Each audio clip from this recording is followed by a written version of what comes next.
Welcome everyone to the hearing of the House Committee on Judiciary and Hawaiian Affairs and the House Committee on Agriculture and Food Systems. My name is David Tarnas, Chair of Judiciary and Hawaiian Affairs. Vice Chair Poi Poi is here as well, and Representative Peruso. Would you like to introduce yourself? Yes, aloha mai kako, Kirsten Kahaloa, Chair of the Ag and Food Systems Committee.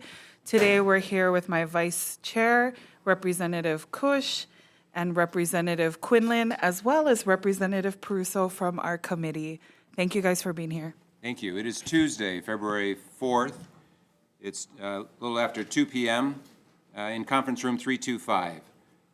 We are here today for the purpose of receiving testimony and doing decision-making on one bill, House Bill 1246, relating to cannabis. This measure establishes the Hawaii Cannabis and Hemp Office within the Department of Commerce and Consumer Affairs to regulate all aspects of the cannabis plant.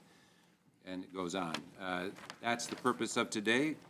I want to mention to those who are testifying, request that you will keep your testimony to 2 minutes. I'll ask you to summarize at that point. And if you're testifying via Zoom, please keep yourself muted and your video off while waiting to testify, and then after your testimony is complete, turn your video off and mute yourself.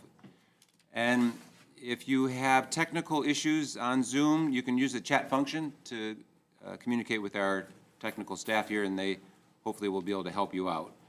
If you're disconnected unexpectedly, don't panic, just reconnect. IT will tell me, the technical staff will tell me that you're back, and I'll do my best to make sure you can finish your testimony. And if there's a power outage here in the building or a network failure and we need to reschedule the hearing or schedule a meeting for decision making, we'll make sure to post appropriate notice so everyone knows. If you're testifying via Zoom, please avoid using any trademarked or copyrighted images. That kicks us off of YouTube, and that's a problem.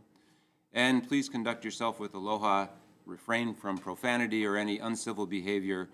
As I always like to say, it's okay to disagree, let's not be disagreeable. We're all here to help Hawaii. This topic today is one with very strong opinions on both sides. We have received testimony 95 in support, 135 in opposition, and comments from 11. So you can tell that this is really in many ways a divisive issue. It's got people with strong feelings on both sides. I would ask you to respect each other and listen to each other. Please don't give comments or cheers or boos or anything like that. Please conduct yourself with decorum, and we will listen to all the testimony. After the testimony is complete, the members would be able to ask questions of any testifier that they select, and then after that, we'll go into decision making. So that's the plan for today, okay? Thank you all for being here. So first up, we're, and one more thing.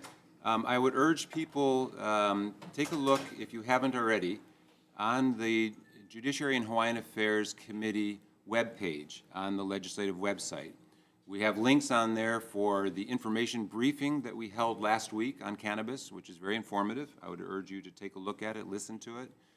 And we also include on there a summary handout of this lengthy bill, which summarizes the bill and also has frequently asked questions as well. And that's a useful guide for folks who are trying to understand what the bill does.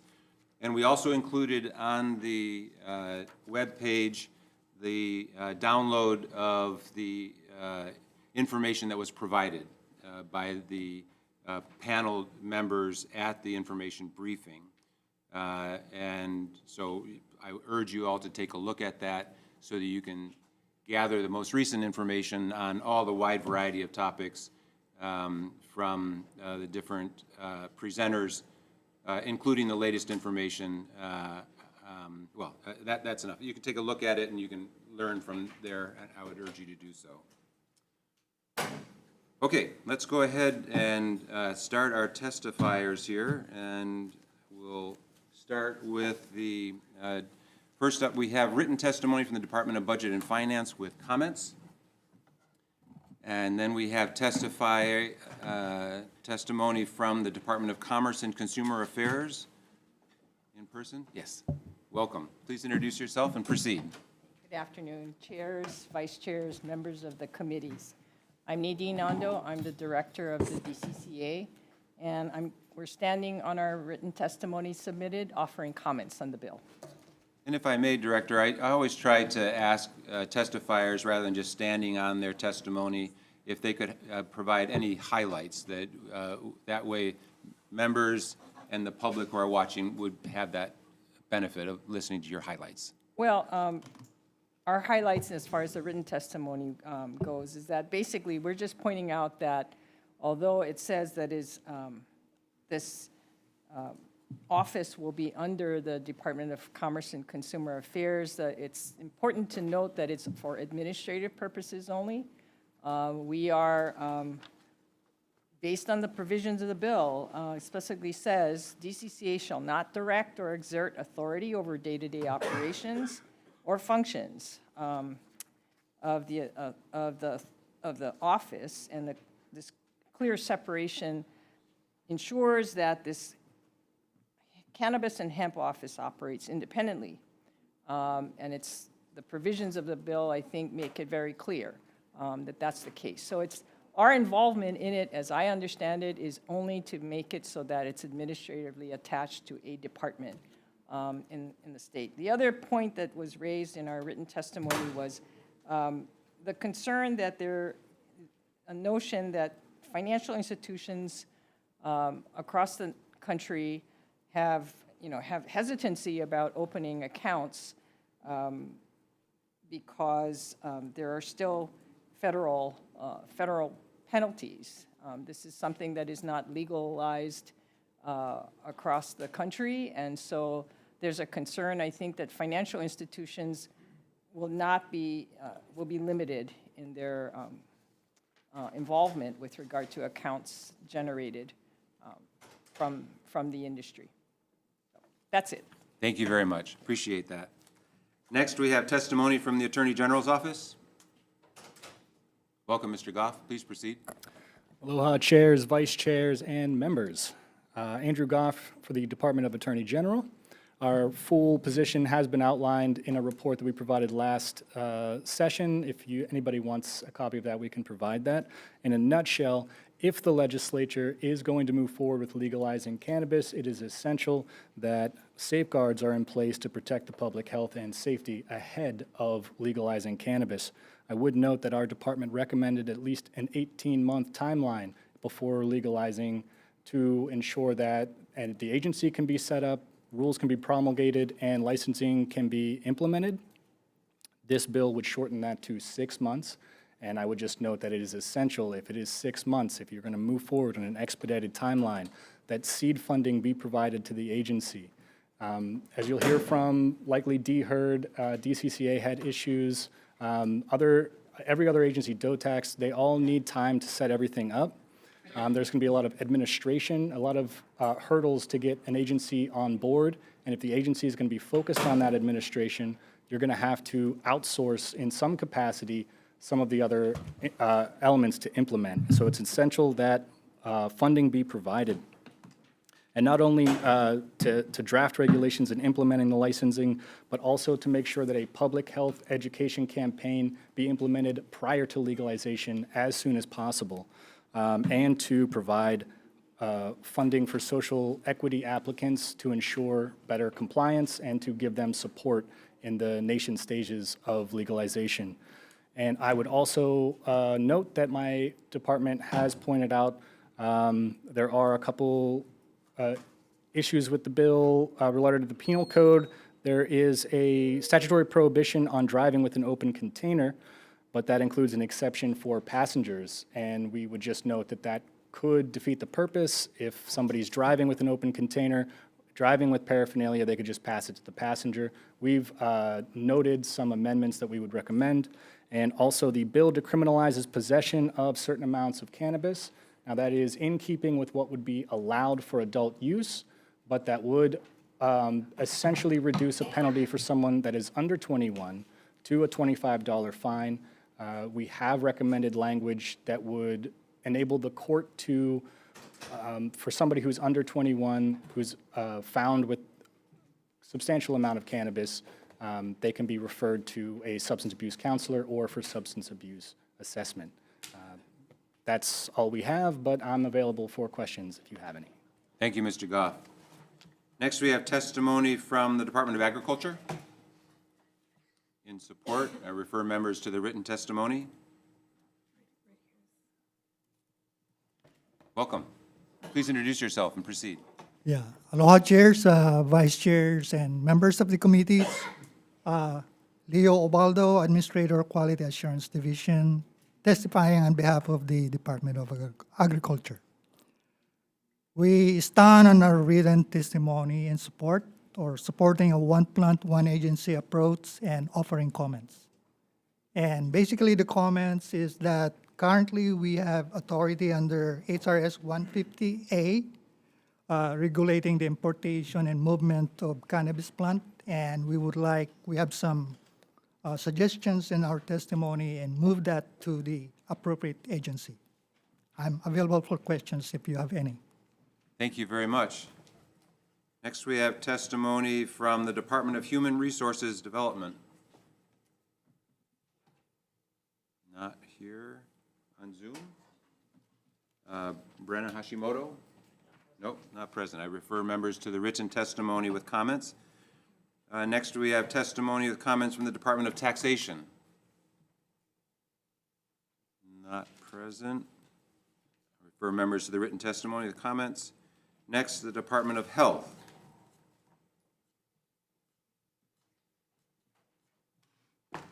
Good afternoon, Chair, Vice Chair, and members of the committee. I'm Lynn Villet. I'm Acting Program Manager for the Office of Medical Cannabis Control and Regulation. We stand on our written testimony offering comments. The Department of Health appreciates that the bill prioritizes public health protections and its strong regulatory framework. Despite this, the department remains highly concerned about the public health impacts with increased access to cannabis through adult use. These include increased mental health and substance use disorders, risks to fetal and newborns when cannabis is used during pregnancy or breastfeeding, and the impact on the brain, the developing brain of youth and young adults. Although the data show a decline in use of cannabis in states that have transitioned to adult use, data also show in Colorado that there has been an increased intensity in use among youths, which increases their risk of suicidal thoughts and psychosis. Again, the department appreciates the bill's extensive support for public health protections, for the education, and for substance abuse treatment. Should the legislator choose to pass the legislation, we would like to request a delayed effect date of 12 months to allow for adequate time to adopt the rules and transfer personnel and assets. Thank you, and we will be here to answer any of your questions. Thank you very much, Dr. Lay. Next, we have testimony from the Office of the Public Defender. Former Representative Ganadin. Hey, Welcome. good afternoon, Chair Kahaloa, Chair Tarnas. My name is Sonny Ganadin, Deputy Public Defender. Ordinarily, I'd stand on my testimony, but I feel like I'd be enjoying to testify anyways. Essentially, the Office of the Public Defender supports this bill. However, we do take issue with the portion of the bill that discusses operating a motor vehicle under the influence of marijuana or a marijuana product. We believe that is more than adequately covered by Hawaii Revised Statutes 291E61A2, which states it is illegal to operate a vehicle while under the influence of any drug that impairs a person's ability to operate the vehicle in a careful and prudent manner. We believe it more than adequately covers this. There's decades of case law and practice by local attorneys who discuss this. There's no need to create new crimes associated with carrying a marijuana or marijuana products if the goal of this bill is to legalize the personal use of the drug. Part 4 also seems to borrow language from Hawaii Revised Statutes 291-3.3 regarding open containers having to do with alcohol. But as many people know, marijuana is transported differently from alcohol. There's no sealed sort of carrier from a manufacturer. Some call them roaches, half-used joints. A lot of people have them in their possession. Similarly, we believe there's no need to create new crimes regarding tetrahydrocannabinol for its use by individuals under 21 in this statute. We believe that if the goal of this bill is to decriminalize possession in small amounts, then the creation of new crimes complicates that intent. Of course, if the legislature wishes to respond to community or law enforcement concerns regarding the personal use of marijuana, then that should be done in a separate, less complicated bill. Thank you. Thank you very much. Next, we have testimony from the Honolulu Police Department. Aloha, Chair and committee members. I'm Captain Jerome Pacaro of the Honolulu Police Department. The Honolulu Police Department opposes House Bill 1246 in regards to public safety, specifically the access to cannabis and its possible diversion. I will stand by our testimony. Thank you. Thank you very much. Next, we have testimony from the Department of Prosecuting Attorneys, City and County of Honolulu. If you would please stand at the rostrum, sir. Habits die hard. Good afternoon, Chair Tarnas and Chair Kahaloa, Vice Chairs, members of the committee. I'm Steve Alm, Honolulu prosecutor. We stand in strong opposition to House Bill 1246. I realize this is a very difficult issue for people to deal with because for some adults, it is recreational. And they may be thinking their high school days, joints were 3 or 4% THC 30 years ago. When I was U.S. attorney and a judge for 15 years, I was mostly focused on methamphetamine and alcohol because they cause people the most problems. But in the last couple of years, I've done a lot of research, and the marijuana of today is nothing like it was in the past. And I'm especially concerned for our keiki. What kind of message will we be sending to them if we legalize marijuana and give the societal stamp of approval? You'll be telling our kids that marijuana is safe, or it wouldn't be legal. That's what they will see. And there are many harms associated with it, including psychiatric disorders, chronic vomiting, impaired cognitive and memory functions, increased calls to poison centers, because kids are going to get to edibles, no question. I don't think our homeowners are any more responsible than anyone else around the country, and they've all seen these huge increases in poison calls. The harms are worsened by increase in marijuana use. In 2000, 2.3 million Americans reported daily or near daily use. In 2022, that number was up to 17.7 million. There are now more daily marijuana users than there are daily alcohol users. A big part of the problem is the potency. As I said, back in the day, it was 3%, so it didn't have the kind of impacts it does now. Stores now typically are 20 to 40%.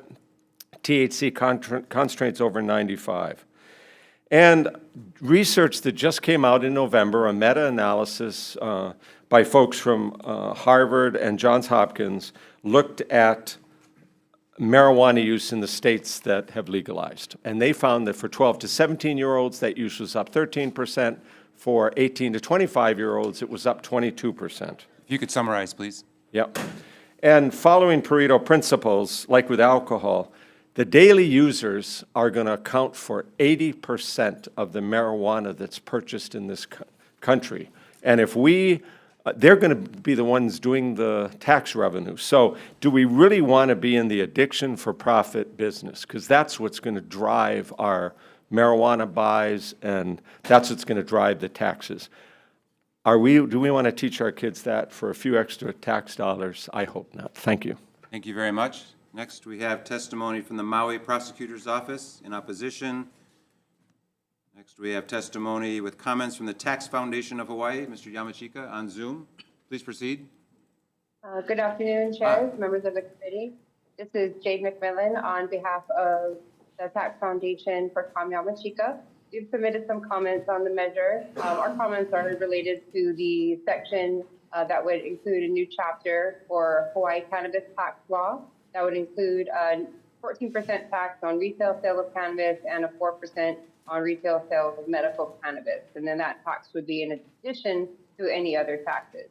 So our comments basically outline the question being, what is the purpose of the tax? Being that if the goal is to make the use cost prohibitive, then why are we legalizing it? And then if the policy choice is to legalize, then it should be sufficient just to tax it like any other business. What would be the need for additional taxes? Thank you very much. Thank you very much. Next, we have testimony from Abby Simmons, Stonewall Caucus of the Democratic Party of Hawaii.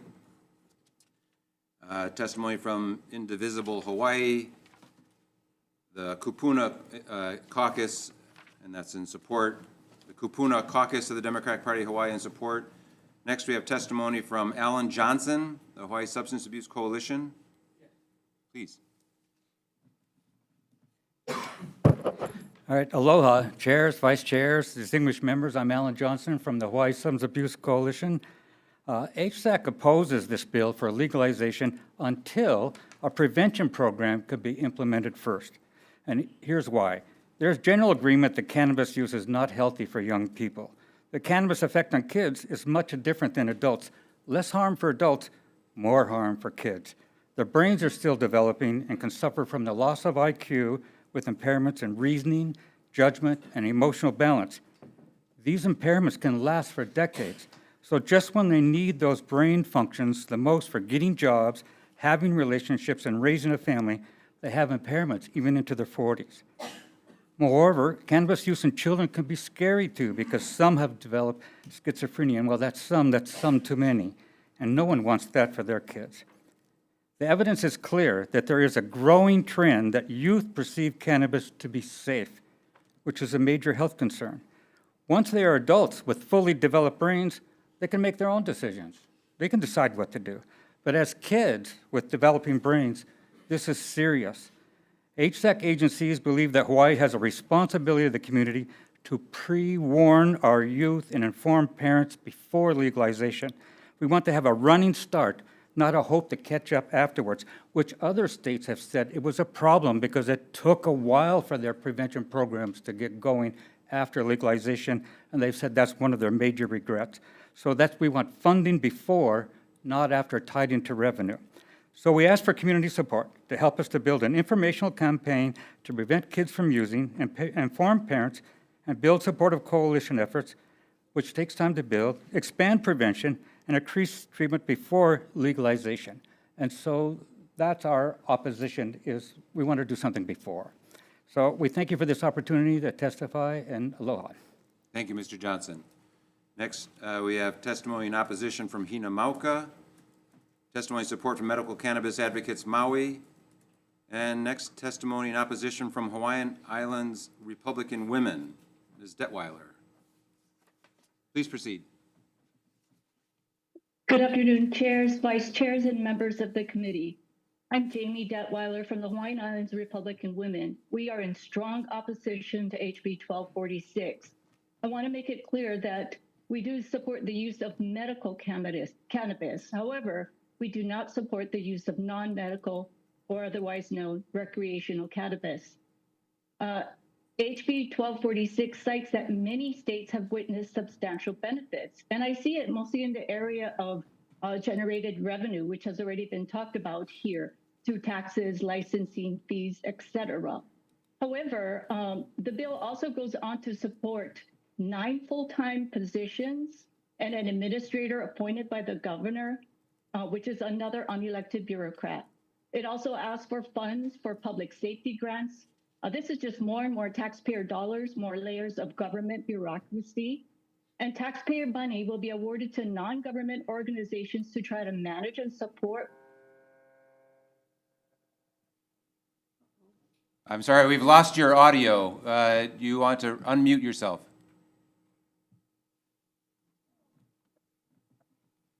No, we cannot hear you.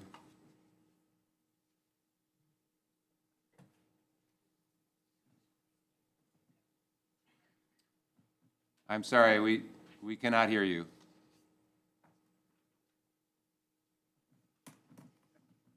Nothing at our end, huh? I'm sorry, it's nothing at our end, so I apologize.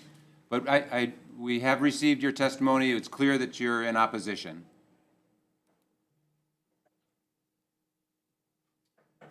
Ms. Detweiler, unfortunately, we're going to need to move on since we cannot hear you. But if you could maybe log off and log back on again and then see if it works, and then I'll try to come back to you. I apologize, but it sounds like it's at your end. Thank you. So let's move on to the next. That is doctors. We have testimony from Doctors for Drug Policy Reform, Dr. Adenoff on Zoom. Please proceed. My name is Brian Adenoff. I'm an addiction psychiatrist, neuroscientist, and advocate. I publish and spoken widely on the biological effects and treatment of addictive disorders, and am editor of the American Journal of Drug and Alcohol Abuse. I'm also the president of Doctors for Drug Policy Reform, D4DPR, a group of several hundred physicians, other medical professionals, and scientists advocating for evidence-based drug policies and best practices that advance public health. Our organization supports HB 1246. I hope you will also refer to the somewhat longer version of my testimony that was submitted. As health professionals and scientists, we would like to emphasize some specific aspects of the bill that would support public health. Specifically, D4DPR has spoken out regarding the dangers of unregulated hemp-derived semi-synthetic intoxicating cannabinoids. HB 1246 will set up a uniform regulatory system to assure that all intoxicating cannabinoids will be regulated. A universal product symbol recognized by a national consensus standard organization will identify intoxicating cannabinoids. Also, laboratory testing, public education, child-proof packaging, absence of cartoons in advertising, and investing in public health are all commendable aspects of the bill. As a vast literature now supports the finding that adolescents in cannabis legal states use less cannabis than either prior to cannabis legalization or compared to kids in non-legal states, the proposed bill will benefit the health of children in Hawaii. It is D4DPR's fervent belief that the legalization of adult use cannabis generally enhances rather than harms the public health of Hawaiians. Thank you. Thank you very much. Next, we have testimony and support from the Democratic Party of Hawaii Education Caucus. Next, testimony in opposition from Retail Merchants of Hawaii, Tina Yamaki on Zoom, not present. I refer members to their written testimony. Next, we have testimony and support from Jennifer Martin, Cultivation Sector Consulting. Next, we have testimony in opposition from Eva Andrade, Hawaii Family Forum. Welcome. Good to see you. Aloha, Chair, Vice Chair, and members of the committee. Thank you so much for allowing the community to participate. I'm Eva Andrade. I'm the president of Hawaii Family Forum. We have our testimony in opposition. And really the biggest thing that we want to bring up is, of course, we're concerned about what's going to happen to the wider community should we go down this road. And we're not just pulling things out of the hat. In fact, just yesterday, the Honolulu Star-Advertiser had talking about vaping with our youth. They talked about how middle schoolers have increased the use of vaping from 6.7% to 10.3%. So until we can figure out how to keep vaping out of the hands of kids, I think that trying to open the door to something this big is just the wrong way for us to go right now. So thank you so much. Thank you very much, Ms. Andrade. Next. Okay. Ms. Detweiler, let's go back to you now so you can finish your testimony. Please proceed. Can you hear me now? Yes, we can. Okay, great. I'll pick up where I left off. I was just about to go into, let's just look at Colorado for real life documentation of what legalizing cannabis has done to their community. It's presented a danger to their community. And let me remind everyone that under federal law, non-hemp cannabis is an illegal drug and is classified as a Schedule I controlled substance.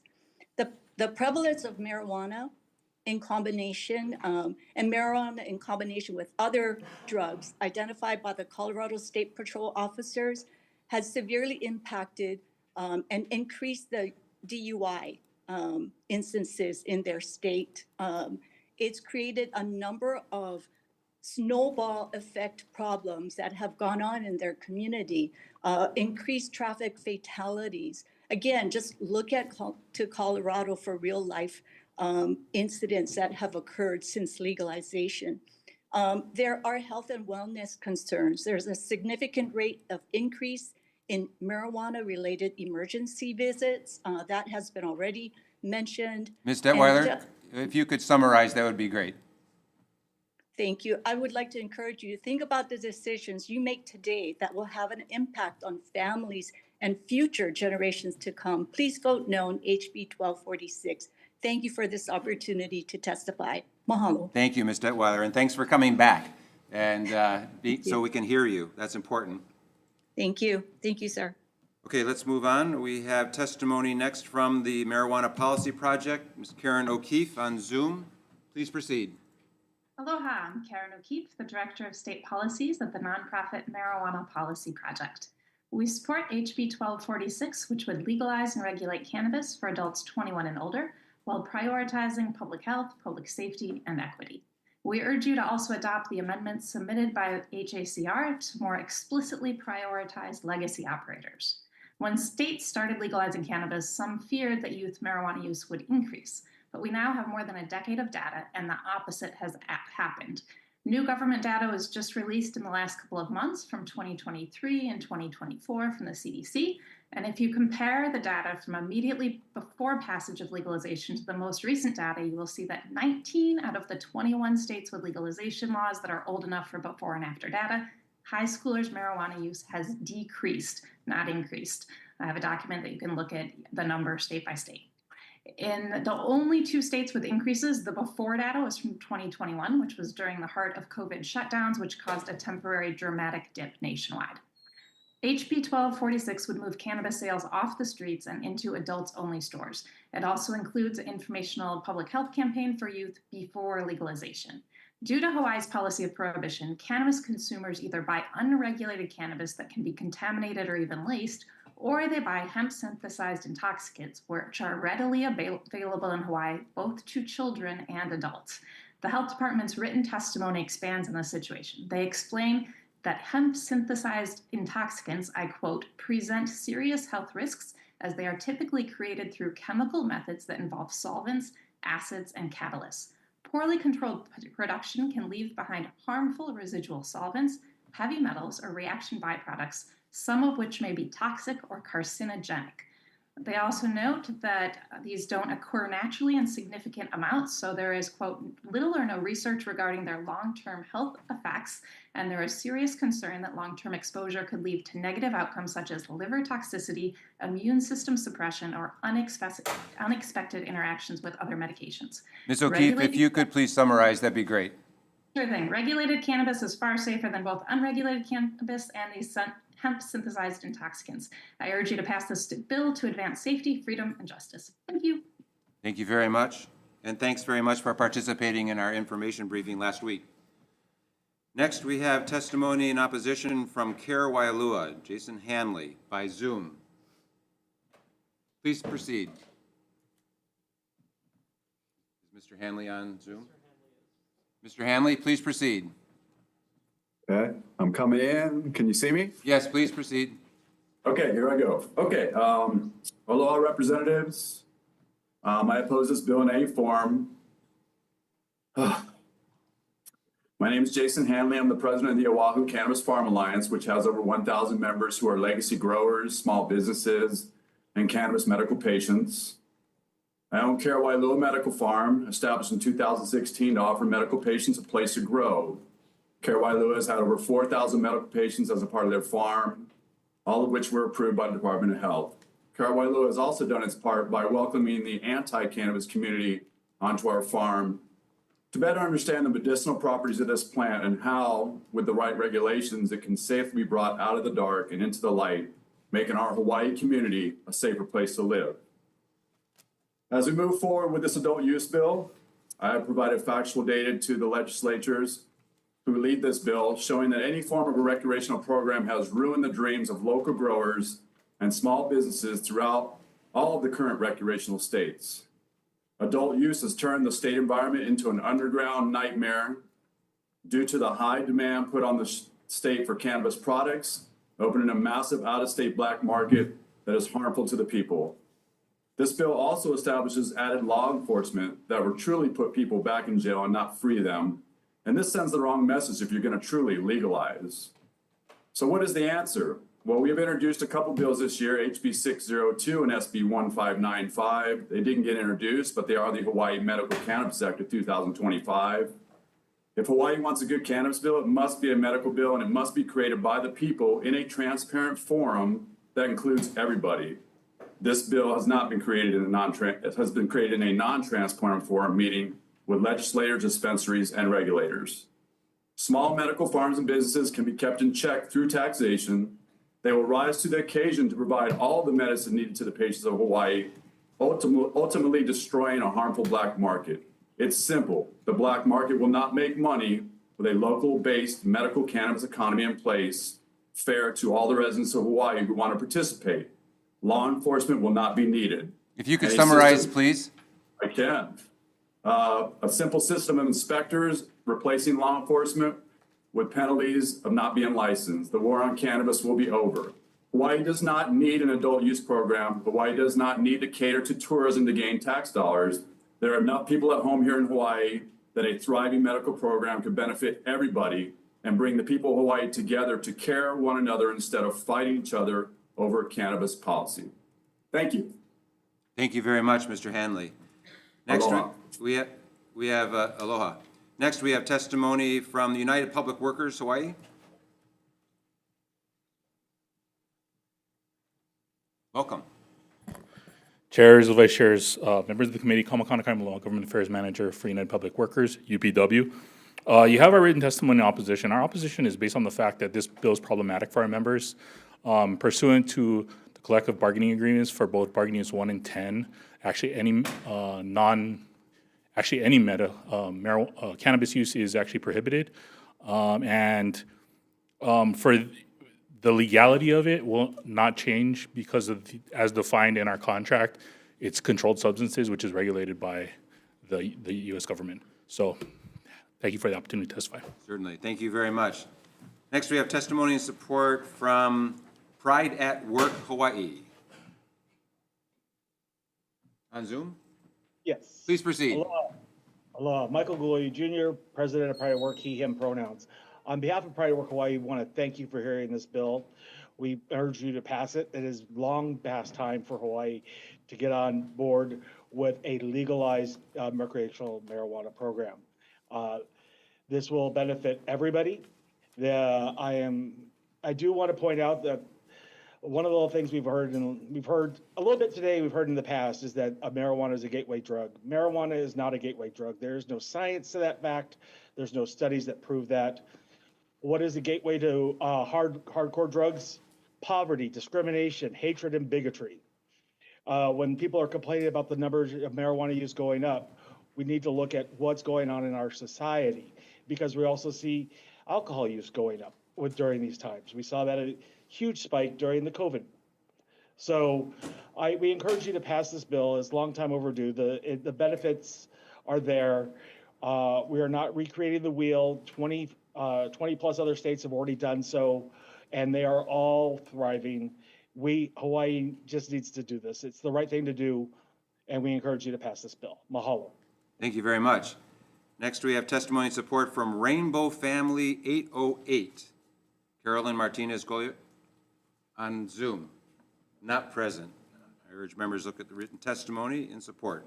Next, we have testimony in opposition from Kauai Hemp Company, Judea McRoberts. Can you hear me? Yes, please proceed. Thanks. Aloha, Chair, Vice Chair, and members of the committee. My name is Jediah McRoberts, and I'm the president of Kauai Hemp Company, Hawaii's largest certified organic hemp farm and CBD producer. I do stand on my testimony.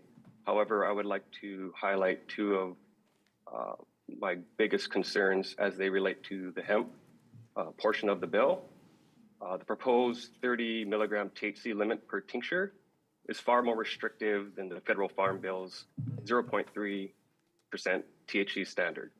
This effectively eliminates most full spectrum tinctures and will severely damage most local businesses, hemp businesses here in Hawaii. This regulation would cripple Hawaii's hemp industry, actually, making it impossible for businesses like mine to compete and survive. I strongly urge the committee to align with the Farm Bill's 0.3% THC standard to maintain product integrity while also propping up industry viability. Additionally, the hemp grant funding portion of the bill, I would like it to include support for equipment, infrastructure, and other critical needs, all which have been identified with the Hemp Task Force report, which came out last year. This funding is essential for farmers and processors to scale operations, create jobs, and strengthen Hawaii's agricultural economy. That's it, and I stand by for any questions you guys may have. Thank you very much, Mr. McRoberts. Next, we have testimony support from the Democratic Party of Hawaii. Next, in writing. Next, we have testimony and support from Hawaii Cannabis Industry Association, represented by Tai Cheng. Welcome, please proceed. Good afternoon, chairs, vice chairs, members of the committee. My name is Tai Cheng. I'm the chairman for the Hawaii Cannabis Industry Association. I'm also the founder and president of Aloha Green Apothecary here on Oahu. We're one of the 8 medical cannabis dispensaries licensed by the state. I stand before you today in strong support of HB 1246. I'd like to thank the introducers for working on the bill and for having the courage to put forth this bill after the last couple of years. I'd like to remind members of committee that dual use is actually very similar to medical cannabis. The regulations, the infrastructure that's going to be put in place is going to be built on top of the current medical dispensary program. Medical cannabis, for those in the room who aren't educated on it, it is regulated. It is regulated by the state.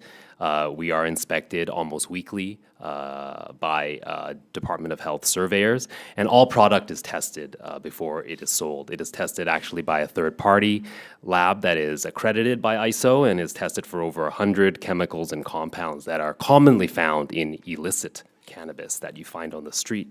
Dried flower has 8 separate tests, concentrates have 6 separate tests, pre-rolls have 7 different tests. HB 1246 does create a framework that allows for the dual use of cannabis by establishing safeguards that addresses the concerns of many of those provided today in today's testimony. Legalized cannabis is not unregulated cannabis, and legalized cannabis is not my grandparents' cannabis, actually. They didn't have testing back then when they smoked their cannabis, and there were pesticides, and there were other issues such as fungus and mold that were commonly found in cannabis that was grown outdoors. The dangers that are raised by our opponents today and by people who believe that cannabis should remain in prohibition are really in reference to the types of drugs that are found on the street and sold on the street by common drug dealers that are trying to sell it to our children and harm those in our community. In fact, HB 1246 allows for regulation and taxation of cannabis. 24 states have already legalized. MPP has already shown data on how youth use has gone down in 19 out of 21 states. And with regulation comes education as well. This bill gives an opportunity for the state to educate our youth and our community about the dangers of cannabis when it comes to drug driving, as well as its effects when mixed with other substances. If I could ask you to summarize, please. Thank you, Chair. In closing, we believe that the $40 million in new tax revenue that is expected in the first year of sales and up to $100 million in a mature market will be great relief to the state, especially now that federal funding to the states is at risk. Thank you very much, committee, and I'm available for questions. Thank you, Mr. Cheng, and thank you as well for participating in our info briefing last week.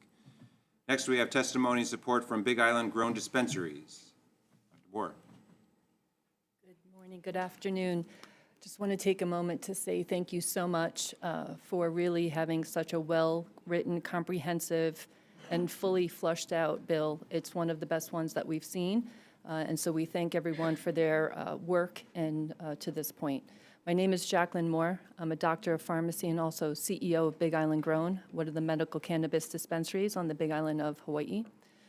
I just want to say, I've been here for almost 20 years now, practiced as a pharmacist in a local, pharmacy, community pharmacy on the Big Island. And what I want everyone to really understand is how important it is to set a standard for clean cannabis for consumers. People are patients regardless of whether or not they decide to register with the state. What we're saying is that registering the state actually acknowledges you as a patient. What I'm saying is, call it what you want. When it's cultivated well, when it's manufactured with certain basic standards that we're talking about, I second what Ty is saying, I second what Karen from MPP is saying. When it's done within the parameters of regulation, we as a state can set that standard for clean cannabis. It's already here.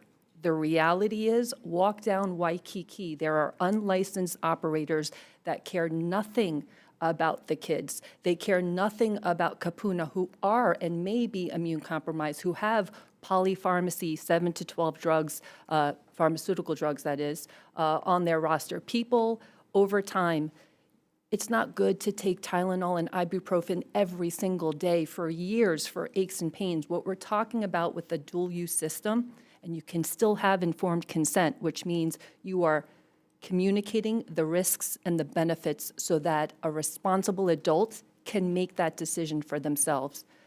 You have the option for people. It's access. We simply want access for whatever adult decides they want to use it, for whatever reason they decide for themselves. I'm simply asking for the state, the legislature right now, to put very basic parameters in place. We cannot pretend like we're not flooded, absolutely flooded with uncontrolled illicit product from other states' failed policy. It's here now, okay? So if the legislature decides not to push this forward, that's a decision that you'll have to make, but let's all be very clear that it's a problem. So when we come back 2 years from now, we'll realize how much worse it's going to be if we don't take this moment in time to do something now. Thank you very much. Thank you very much. Next, we have testimony support from Lab Grown Genetics, Quentin Wilcox. Next, we have testimony and support from Casey Rothstein, Green Aloha Limited on Zoom. Please proceed. Yes, committee chairs and members, thank you for the opportunity to give testimony today on this important matter. My name is Casey Rothstein. I'm CEO of Green Aloha, the Kauai medical cannabis license. Today you've heard and you will hear lots of reasons why cannabis should be legal and lots of reasons why people think it should remain illegal. But let's be real. There's already a flourishing adult use cannabis market in Hawaii, and there has been for years. It's called the illicit gray or black markets. For decades, residents and tourists alike have enjoyed Hawaiian cannabis, which is some of the best in the world. They've had to turn to these markets to get it. In recent years, loopholes in the federal farm bill has allowed cannabis to be sold in stores under the guise of being hemp.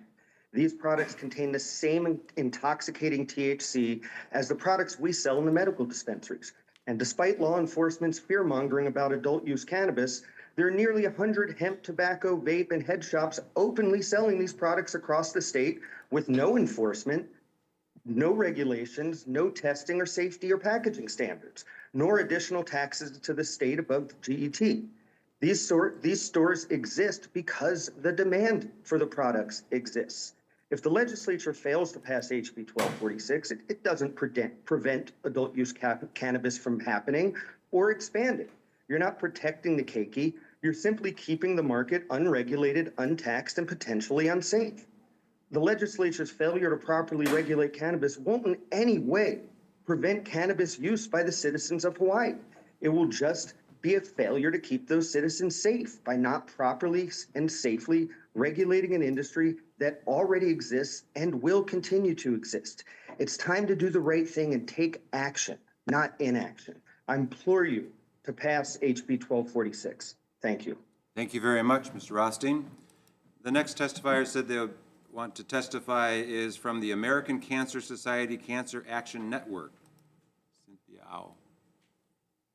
Chairs, vice chairs, and joint committee members, Cynthia Au on behalf of the American Cancer Society Cancer Action Network, or ACS-CAN, and we respectfully oppose and ask for clarity for House Bill 1246.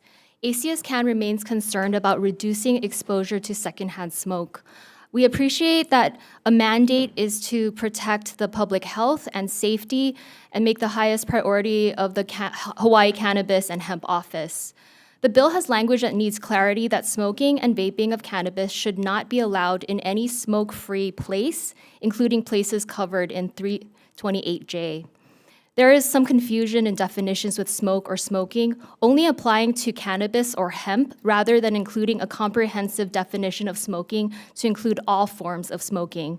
ACS CAN also urges the data collection on cannabis use to monitor the ongoing impacts of legalized cannabis on the use of tobacco and other substances, including alcohol, opioids, and to track psychosis and other behavioral health conditions. We also urge the state to collect data on how engaging disproportionately impacted areas in the cannabis industry impacts health equity, including the impact of cannabis use, sales, and cannabis business locations in these areas, as well as ensuring equitable enforcement.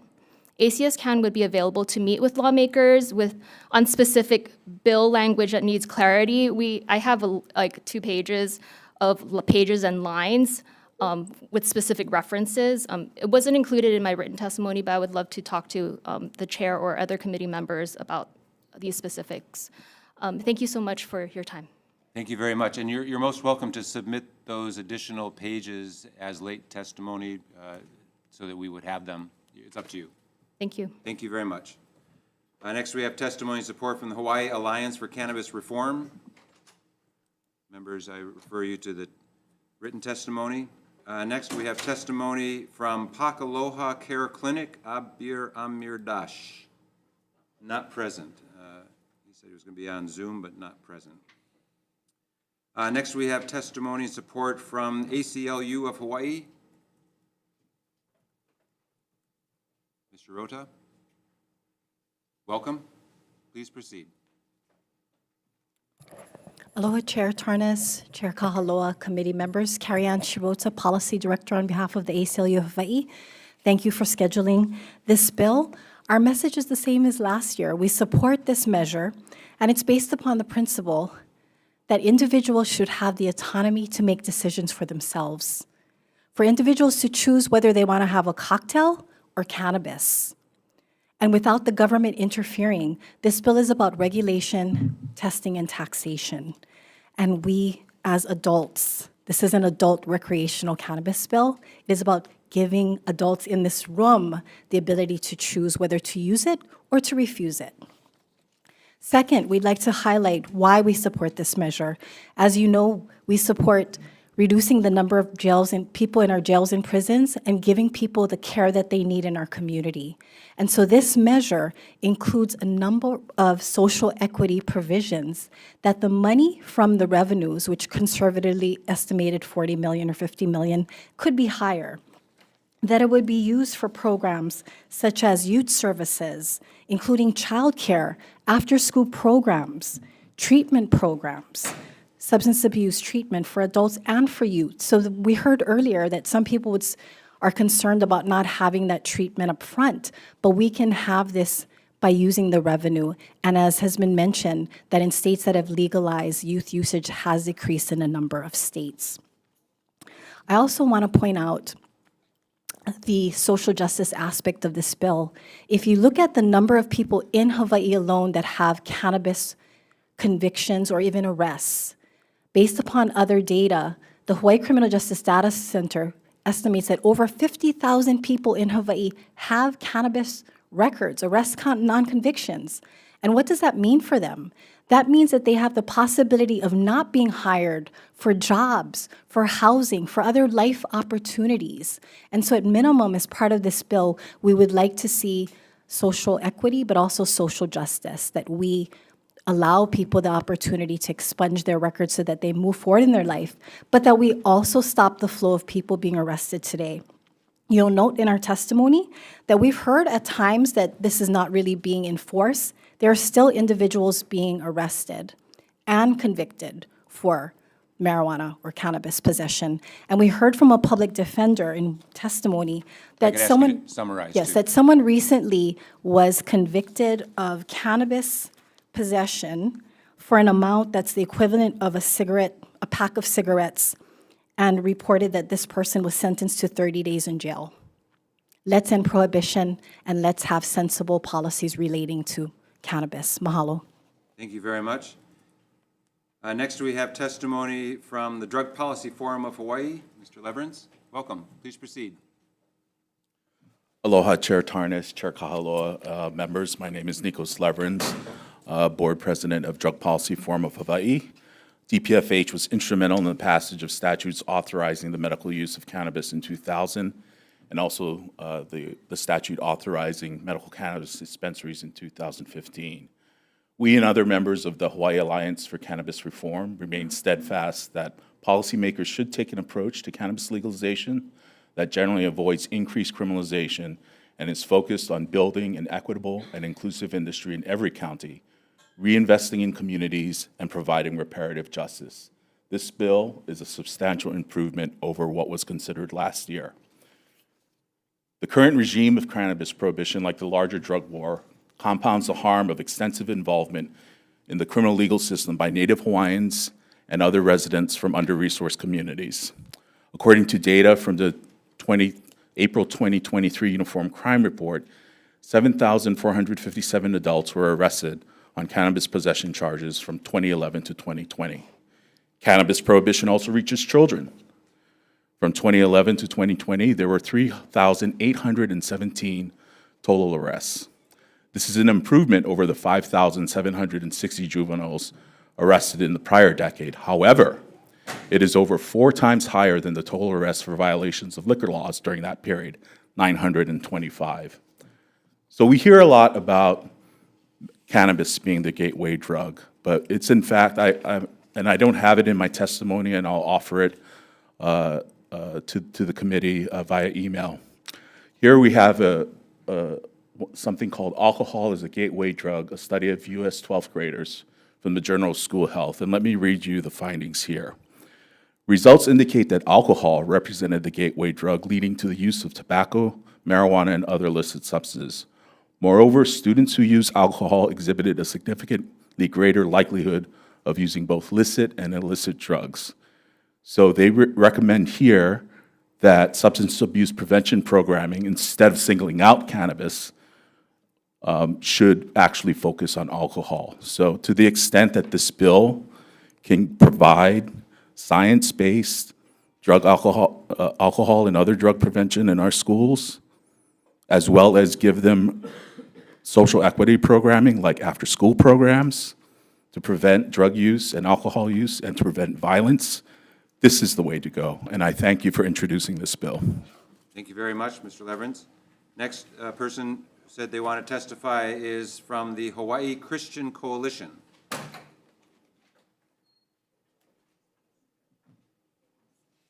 Welcome. Please introduce yourself and proceed. Good afternoon. JHA Chair Representative David Tarnas, Vice Chair Representative Mahina Popo, and members of the Judiciary and Hawaii Affairs Committee. And good afternoon to AGR Chair Committee Kristen Kahaloa. Oh, wait, I said it wrong. Kahaloa, Vice Chair Representative Matthias Kusch, and members of the AGR Committee. My name is Margaret Mejia, and I'm representing Hawaii Christian Coalition today. I strongly oppose HB 1246 relating to cannabis. These points are taken from statistics from states who have legalized marijuana. There's a substantial rise in the cost of rent for Hawaii residents. As you know, drug dealers move into the area, and they're willing to pay more money for rent. This happened in Colorado. This pushes out local people who've been born and raised. Of course, we already have a big issue with housing here in Hawaii, and this affects people of all classes, poor, middle, and upper class.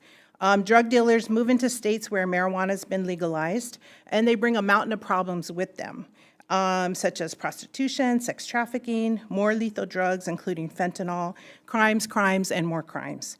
These criminals come from all states as well as other countries, and HPD is not ready to deal with all of these crimes.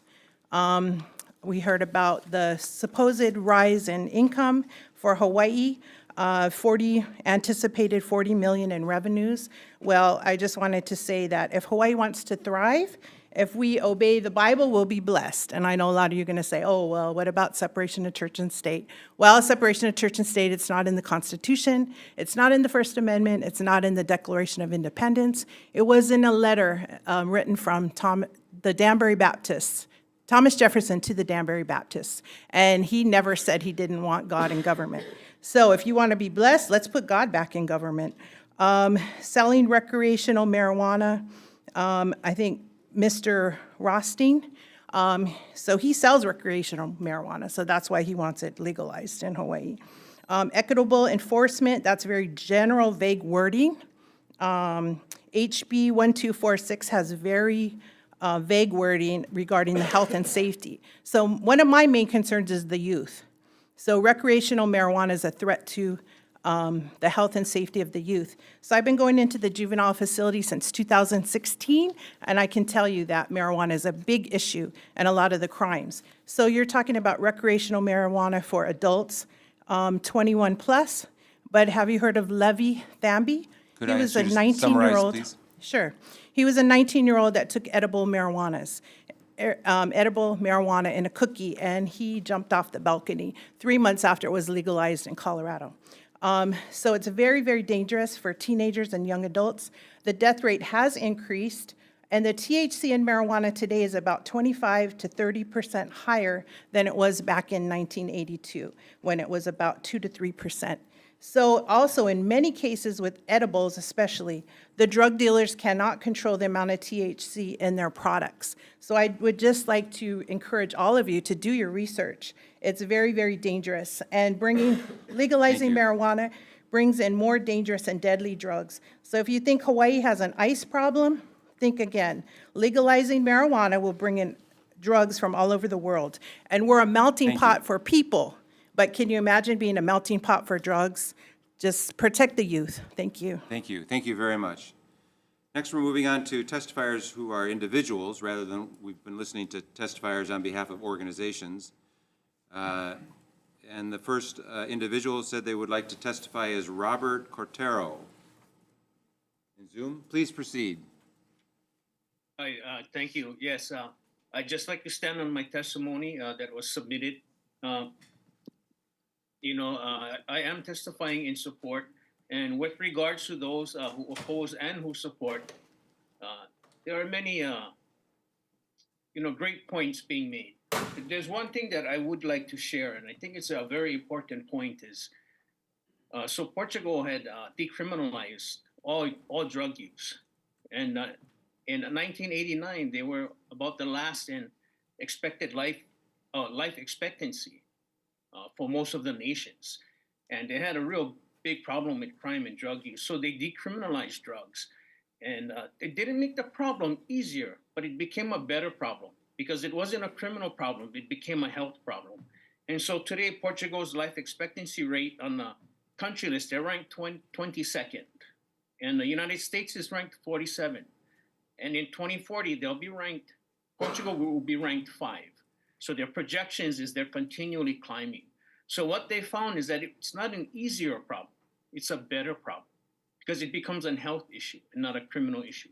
So I'd just like to add that testimony that's a very strong projection and something that I hope the United States can move towards, decriminalizing and understanding the health issues that would come around it. Doesn't make it an easier problem, but a better one. Thank you. Thank you, I appreciate it. Thank you very much. Next, we have testimony from Ayman El-Swaifi on Zoom. Please proceed. Thank you very much. Can you hear me? Yes, we do. Please proceed. All right. Yeah, it's Ayman, by the way, but thank you. It's spelled different. I appreciate the opportunity to testify. Thank you for making the forum available to us, and appreciate all your service to our community. I am in opposition to this bill. I find it interesting listening to a lot of the testimony here. A lot of good stuff. Both sides, have good arguments. I personally feel like there's so many mitigations and guardrails that you have to talk about in conjunction with putting something like this in place. It's quite telling as to the potential risks.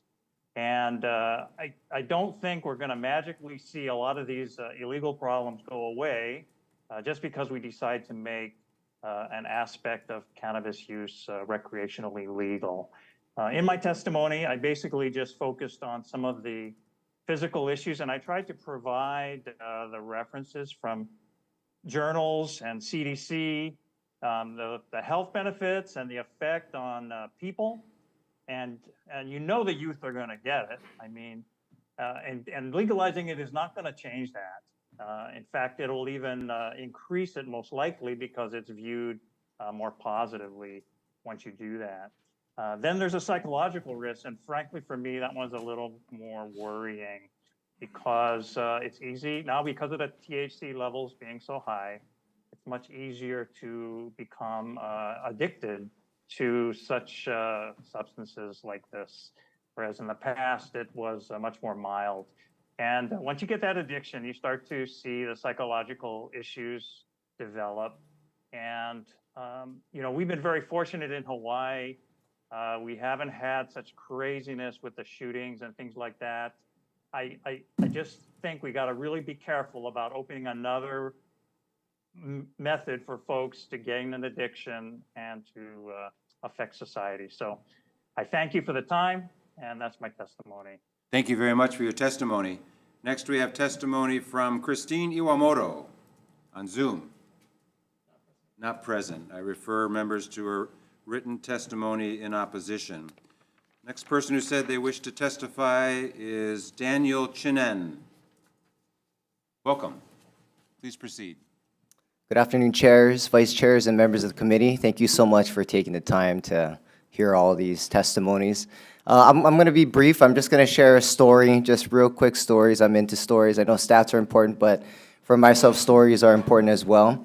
First of all, let me introduce myself. I'm Daniel Chinen. I'm a resident in Kaneohe, but I'm also a pastor in Moanalua as well. And so this hits home for our residents, our families, our community members.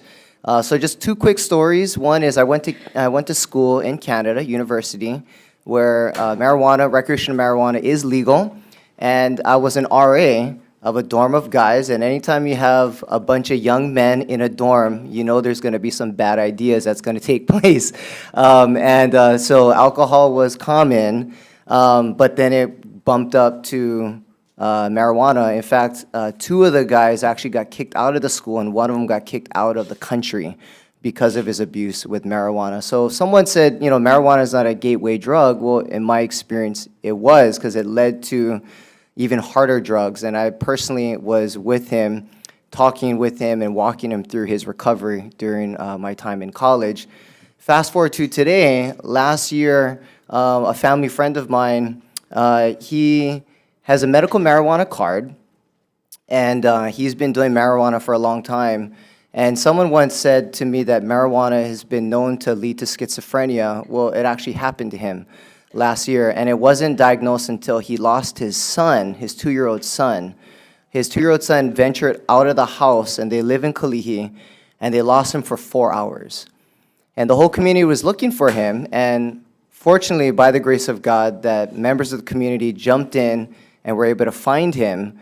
But to this day, he says, you know, it was because of my addiction to marijuana, and I legally have a medical marijuana card.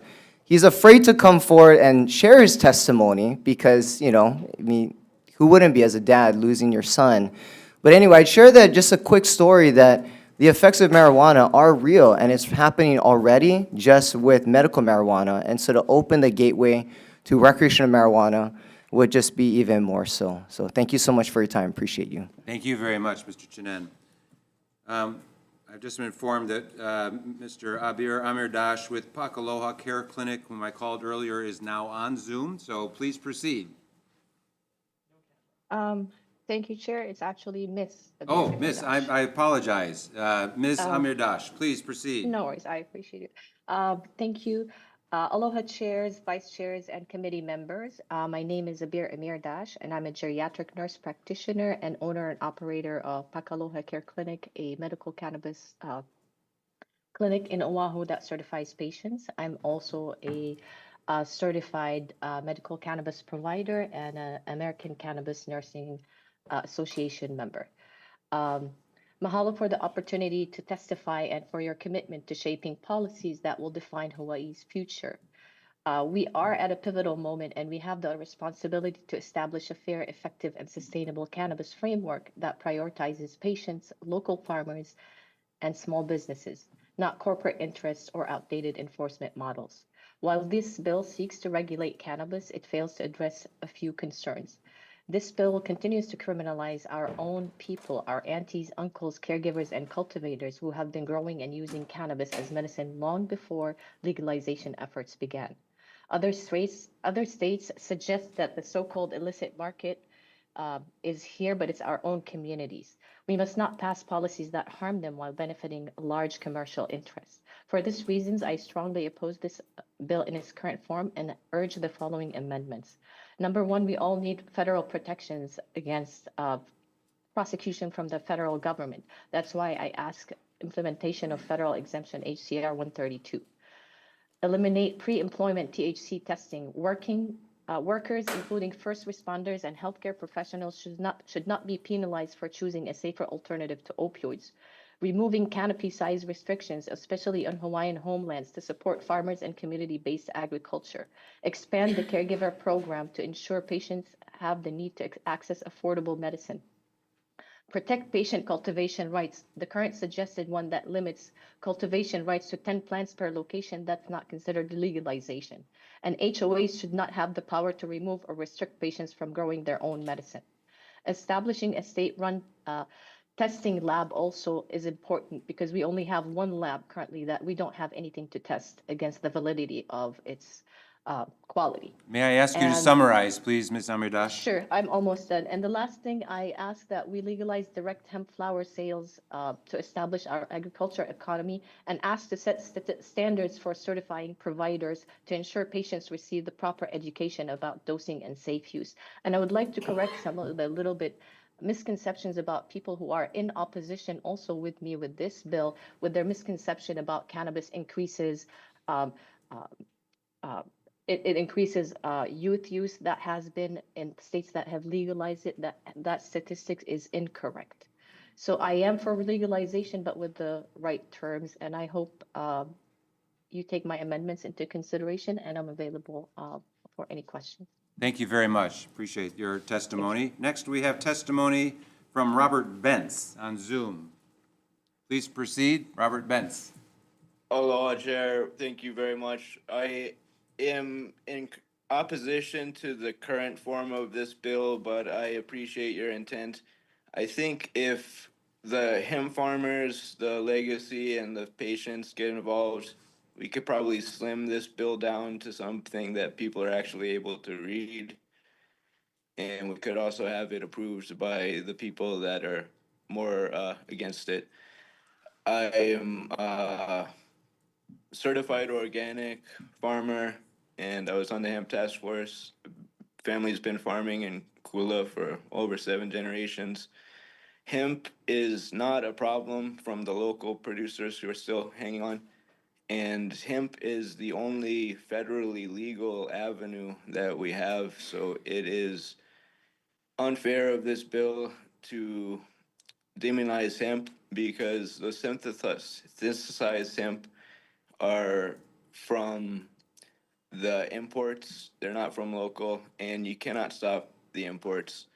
The illegal, high quality, or decent quality, I guess, from California, Oregon, Michigan, the trim flower sells to $200-300 a pound, so that is a big factor of the illicit market. If this bill was simplified to just echo the comments of the Tax Foundation, echo the comments of Judea on the Farm Bill alignment, the details. HDOA should not have anything to do with hemp. We are regulated by the USDA. I echo the comments of the previous testimony as well as the public defender. There should be no new crimes or anything like that. This is way too complicated. That shouldn't be appointed by the governor. It should be elected. The state used to be a leader. Even in the 70s, there was 2020 specials. I could ask you to summarize, Mr. Bentz, please. Yeah, in summary, I as a patient, it saved my life. A lot of patients, they don't really need it, but it saved my life. To combine it all would be a first in the country, and it would destroy the hemp farmers, it would destroy the medical. It should be free lab tests, and it should be open. There's been no social equity. No state has been successful because they limit the licenses in such a way that it would never work. The high taxes, the high fees, it's just not feasible. It says 5 Thank you. years living in here. It should be at least 21 years, and it really needs a lot of work to be something that would be workable. Mahalo. Thank you very much for your testimony. Next, we have testimony from Nicholas Monago. On Zoom? Not present. I refer members to the written testimony. Next, we have testimony from Mark Rothstein, MD, on Zoom. Please proceed. Aloha, Chair. Aloha, Chairs, Vice Chair, members. I am Mark Rothstein, MD, a licensed physician in Hawaii and Ohio. I have worked as a family doc for decades. I am the medical director of Great Aloha on Kauai. I strongly support this measure. I saw opiate abuse disorder and PTSD firsthand in rural Appalachia. Many patients self-medicated with marijuana to alleviate their afflictions. This piqued my interest. Almost every substance can cause harm in some people.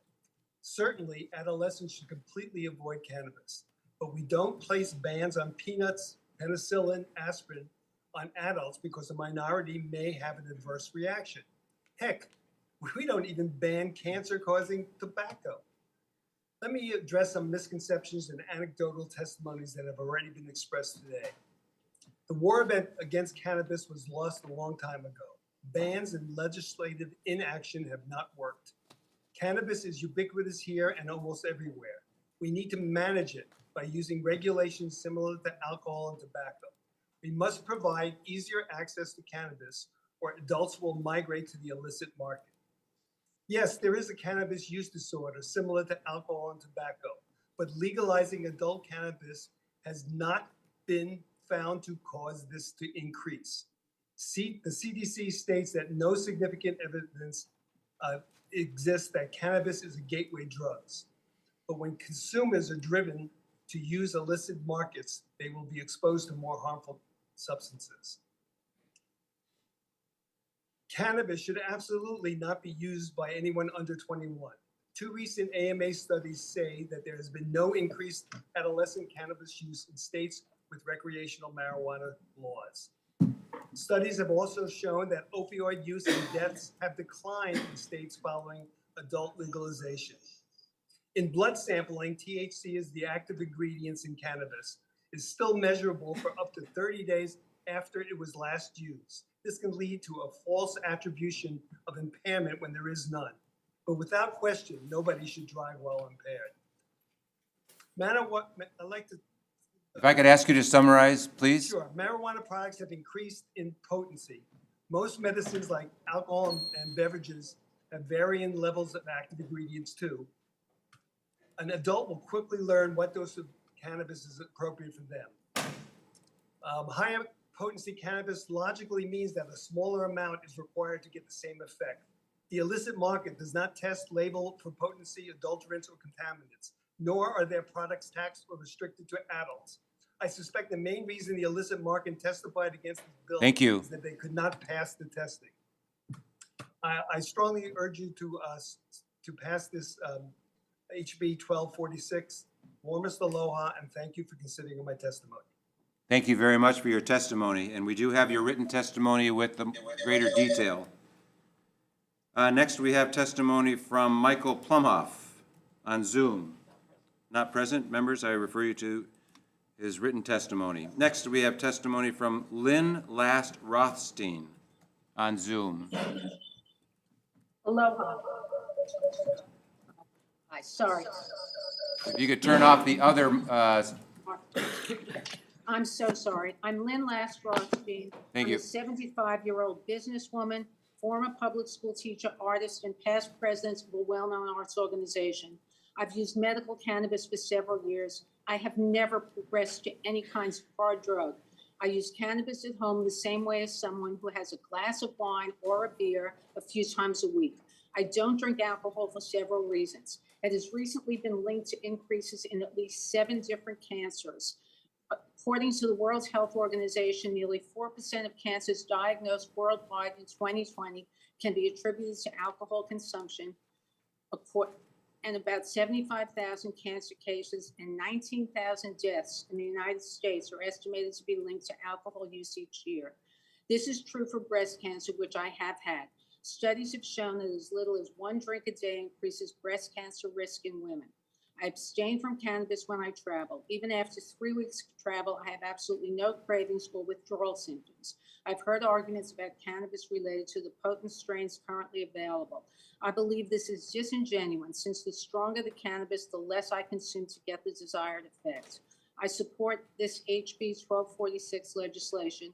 I would like to walk into a licensed shop to buy cannabis legally and know that it has been tested for adulterants, pesticides, molds, heavy metals, and potency.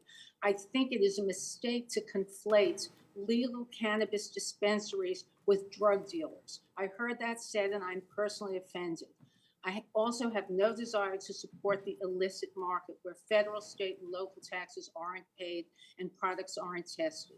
Without government regulations, it can be sold to minors. Legal licensed dispensaries are appropriate for adults over 21. This has worked in 24 states, and opioid overdose deaths have declined in states following legalization. Recent studies have also revealed that there has been no increase in adolescent cannabis use or other drug use in states that have legalized adult use cannabis. I believe that a robust legal market can reduce the influence of the illicit market in much the same way that the ends of prohibition reduced moonshine, rum runners, speakeasies, and its associated criminal activities. I urge the committee to support HB 1246. Mahalo for your time. Thank you for your testimony. Next person who wishes to testify on the list here is Jermaine Myers on Zoom. Please proceed, Jermaine. Thank you, Chair. Can you hear me? Yes, we hear you. Please proceed. Okay, awesome. Thank you. Aloha, chairs and members. My name is Jermaine Myers. I'm in strong opposition of House Bill 1246.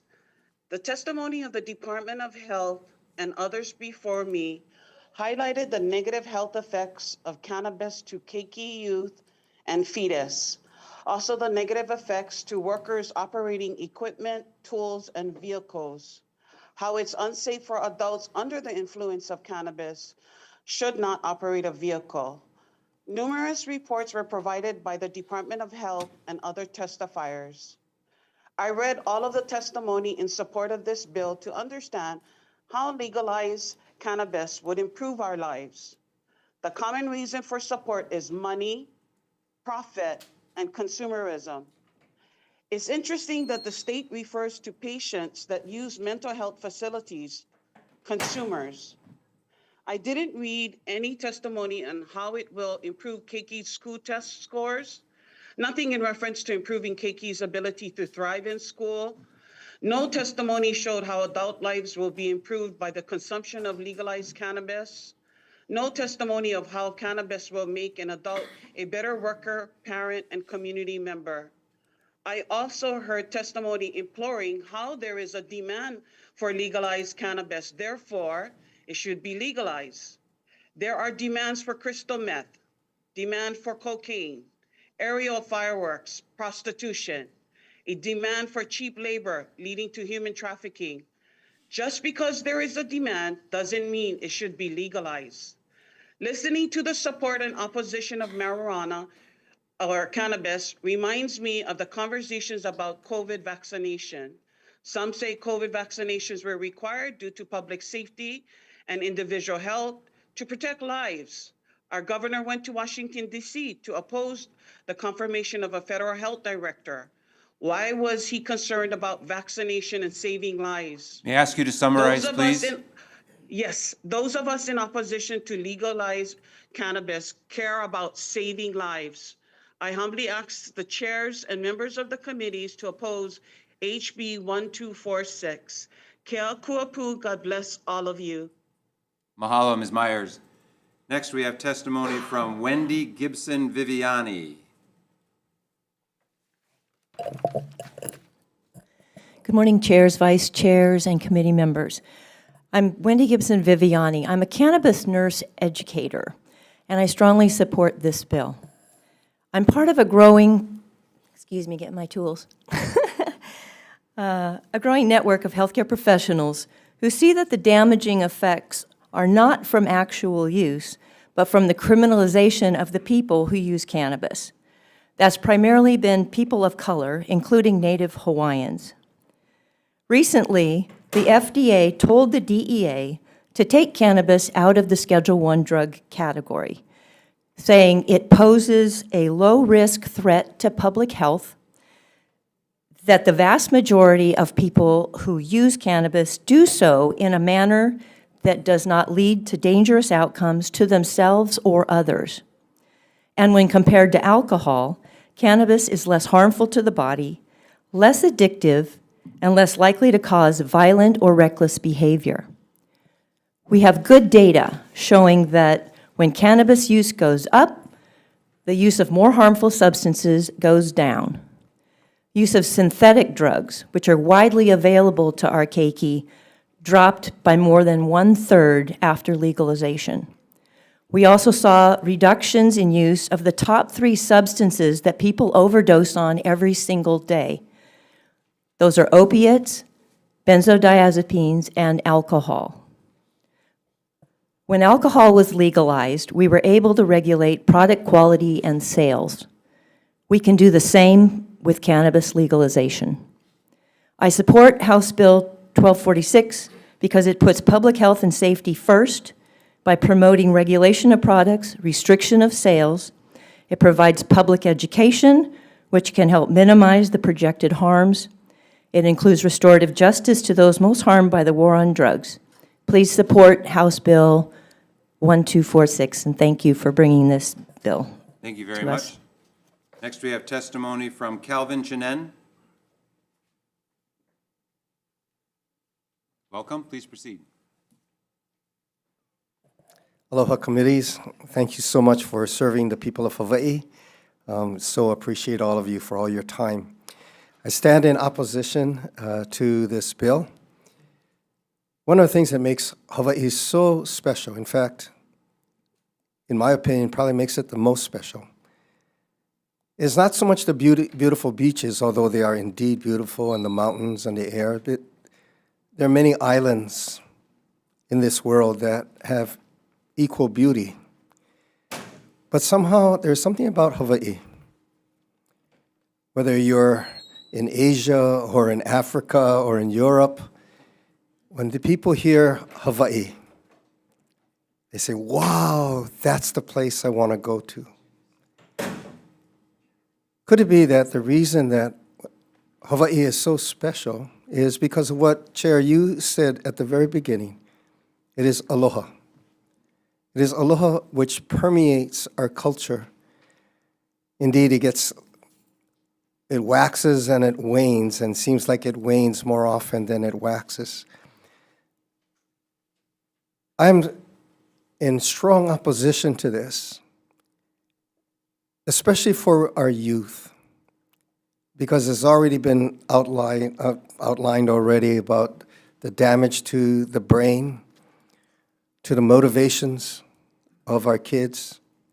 And I mean, honestly, when we're in this building, it's so easy to think this is the world when we all go home and when we walk on the streets of Hawaii and in our neighborhoods and we see our young people and we see so many of them stoned. And we see so many of them losing the motivation, becoming apathetic, and indeed probably the greatest loss is losing a sense of aloha. Aloha for yourself, for your family, for your community. I know there are many, I know I'm speaking of just a few, but just those few is what this bill will legalize and open the doors to. And to me, it's not worth it. It is not worth it. We've seen the young people, and we've seen their lives, and we've seen the fruit of their lives. And this bill, we all know, will open the door for some of our young people that their lives and the trajectory of their lives will not lead them to aloha. May I ask you to summarize, please, sir? And therefore, I stand in opposition. Let's stand for aloha. Let's stand for our young people. Let's protect our young people, that they will be the greatest generation of aloha that we have yet to see here in Hawaii. Aloha. Thank you very much. Next, we have, excuse me. Thank you. I would request that we just all listen and not give any reaction in support or against the commentary from the testifiers. Thank you. Next, we have testimony from Drew Daniels on Zoom. Not present. I refer members to the written testimony. Next, we have testimony from Mike Stensrud. Please proceed. Thank you. Thanks, everybody, for the work that they've been doing. I submitted a statement, just a few things just separate from that.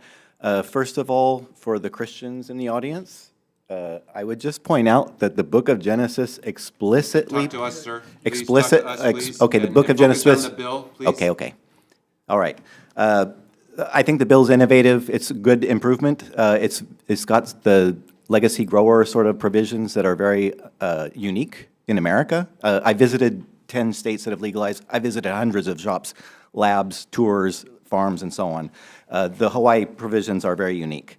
One thing that I know that it comes up in opposition is the financing. Both Oregon and Nevada allowed medical dispensaries to sell to recreational customers initially to get their programs up and going. So if they're worried about financing this, the staff that they need to hire, they could let the existing dispensaries sell to recreational customers at the new tax rate and use that money to stand up the program. Just a couple of other things here. I know a lot of people have said youth use has declined in states that have legalized. Just to put a story to that, in Seattle, there's one of the biggest retailers there said that after legalization was implemented in Washington, he noticed that he started having children, well, kids, teenagers, come to a store trying to buy stuff. And I understand that sounds terrible, but the backstory is the reason they did that is because street dealers disappeared and they had no place else to buy anymore. And now they had to go to a store where their ID is checked at the door and it's checked when they buy, and it's too big of a gauntlet for most of them to clear. So in fact, legalization does keep it out of the hands of kids. One other last point is THC levels. I'm aware that THC levels are supposedly higher than they were 30 years ago. It's no different from whiskey and beer. Nobody drinks a pint of whiskey, at least a normal person doesn't. It's the same thing with cannabis. Nobody consumes an ounce of really high potency stuff in one go. Anyways, thank you. I hope you pass it. It would be great for the state and great for the people. Thank you. Thank you very much. Next, we have testimony from Marion Logan. Not present in person. I refer members to the written testimony. Next person who said that they wanted to testify is Deborah Ward.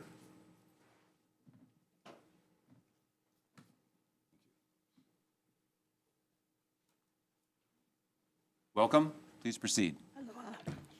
Aloha Representatives Tarnas, Poi Poi, Kahaloa Kush, and members of the Committee on Judiciary and Hawaiian Affairs and Committee of Agriculture and Food Systems. I am standing in opposition to House Bill 1246, proposing to regulate all aspects of the cannabis plant, including the legalization of adult recreational use.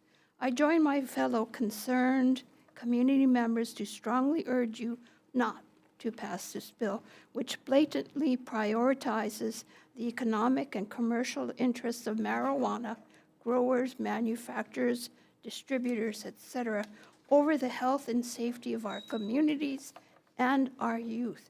No amount of regulation will ensure that youth will not find access to this drug and become addicted to cannabis in greater numbers than already is illegally used. It poses a significant threat to their physical and mental health and will have impacts to their studies, families, and behavior in our community. For example, impaired driving as one example. How could our law enforcement possibly preempt dangerous impaired behavior? Recognized credible studies of regular marijuana use have demonstrated significant physical and mental impairment of cannabis users, especially over long-term use. Legalized use of marijuana as a, quote, recreational drug will create widespread numbers of impaired persons driving, working, operating heavy machinery, and possible mental disorientation by some in any number of places in our communities.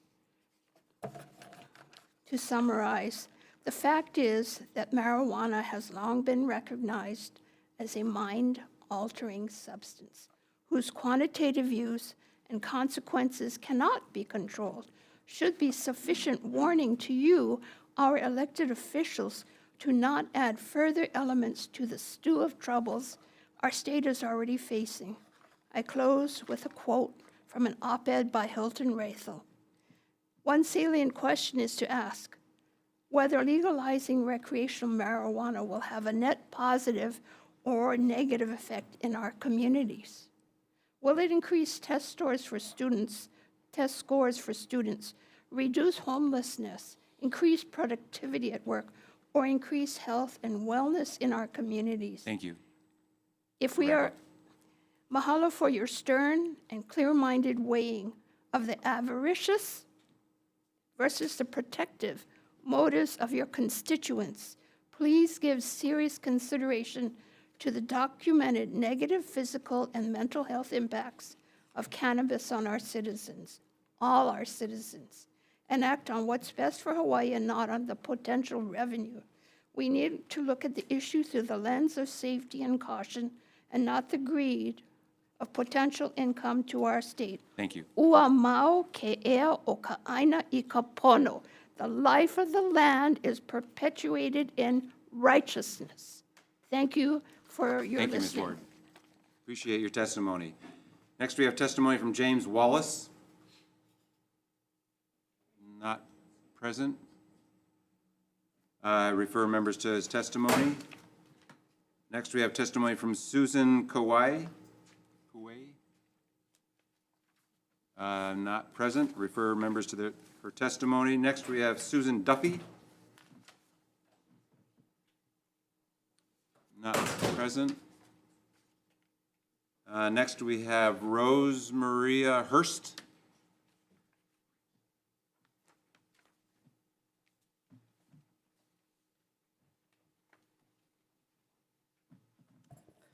Aloha Chair, Vice Chairs, and members of the committee. I'm Rosa Maria Hurst, and I'm coming here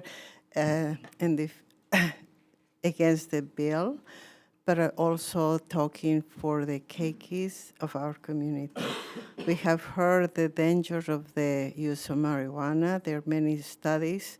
In Canada, 62 of 68 studies assessing, including several severe mental health disorder, brain changes, negative cognitive outcomes, negative pregnancy outcomes, and even testicular cancers.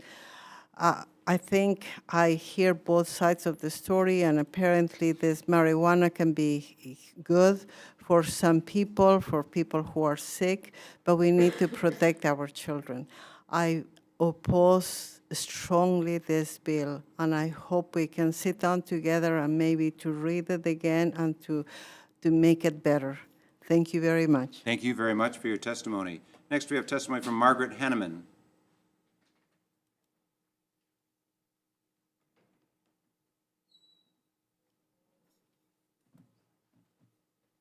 Welcome. Please proceed. Thank you very much for all of you being here, letting us speak. Mine's more of a personal experience. My brother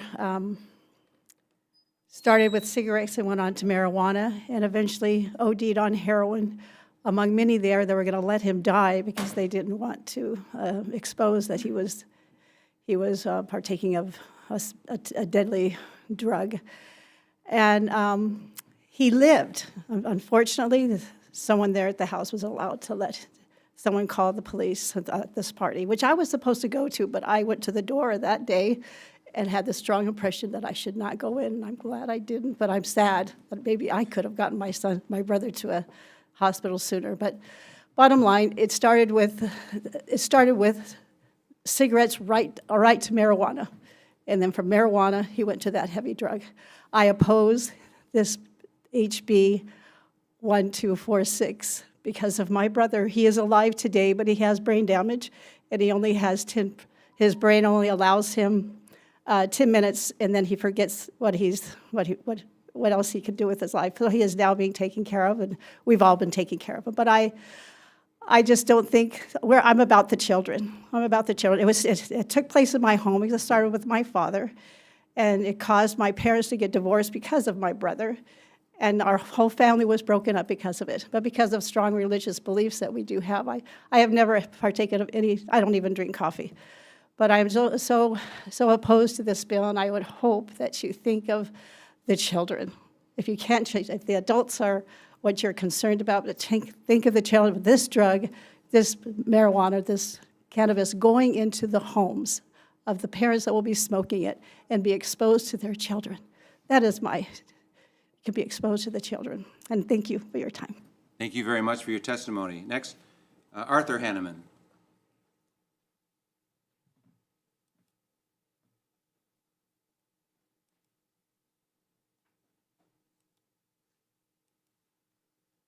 Please proceed. Yeah, thank you. Aloha, and appreciate Chairman David Tarnas and the co-chairs and the others who are here, and Diamond, who represents our group considerably.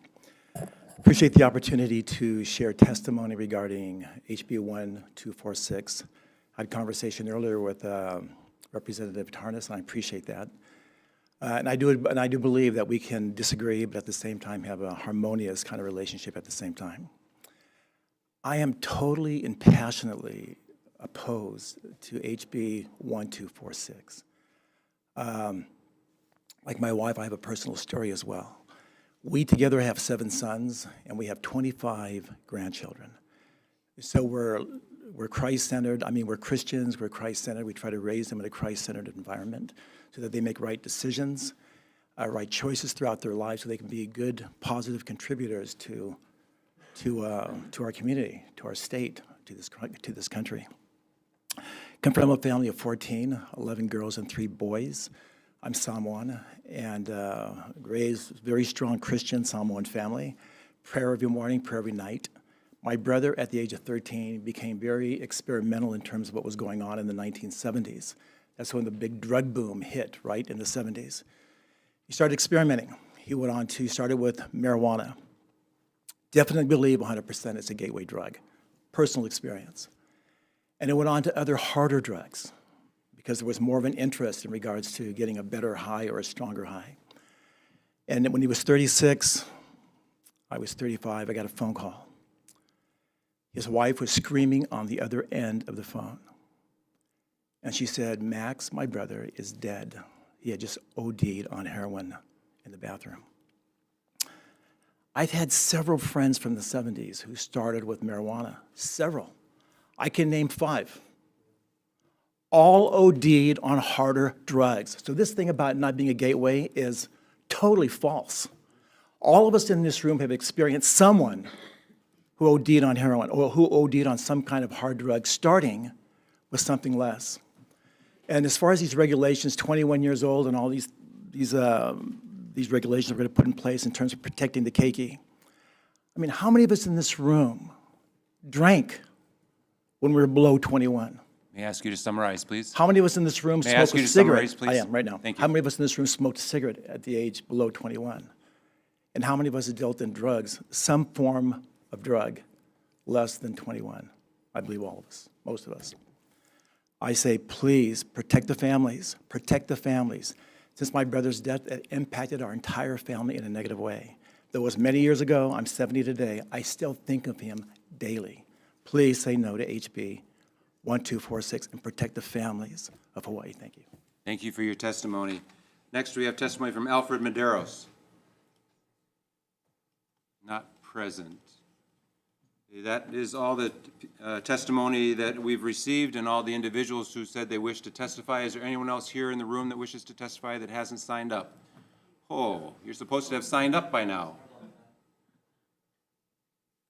I submitted mine last night. I called, if you hadn't said you were going to be here, I didn't call your name. So we'll start over here. Please come on up and provide your name and proceed. If, could you circulate a sign-up sheet, please? So we're going to circulate a sign-up sheet so we can get everyone who has said they wish to testify on it. You can sit down and she'll bring it to you. Thank you. Please proceed. My name is Cynthia Bartlett. I'm just a parent. I have a 30-year-old non-speaking child that's on medical cannabis. And she had a little bit of a psychotic reaction. She can't speak. So her psychiatrist did inform me that at least 2% of the youth under 25 do experience possible schizophrenia switch. And when that switch is turned on, it's never turned off in life. So we can't just ignore that. It's not age 21, it's age 25. I've been listening, and it seems to me this is a common sense versus emotion interviews. And, you know, the DUI thing is pretty serious. We're all driving in our cars every day.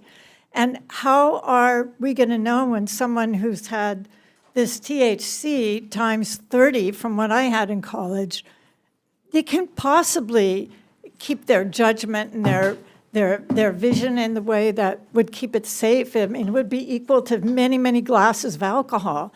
And there's no test. So when they get pulled over, where's the test?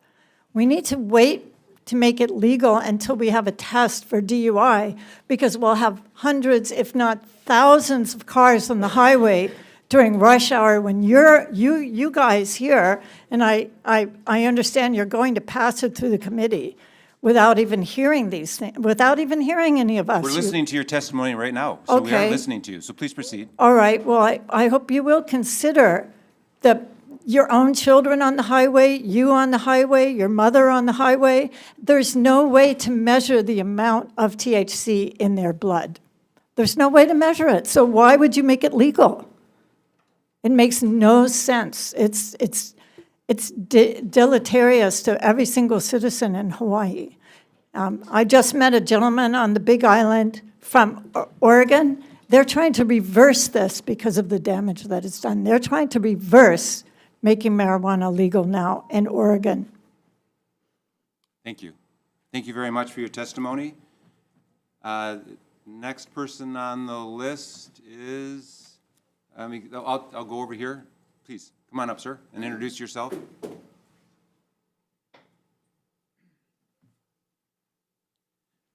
Thank you, Chair. You've given me an opportunity to speak.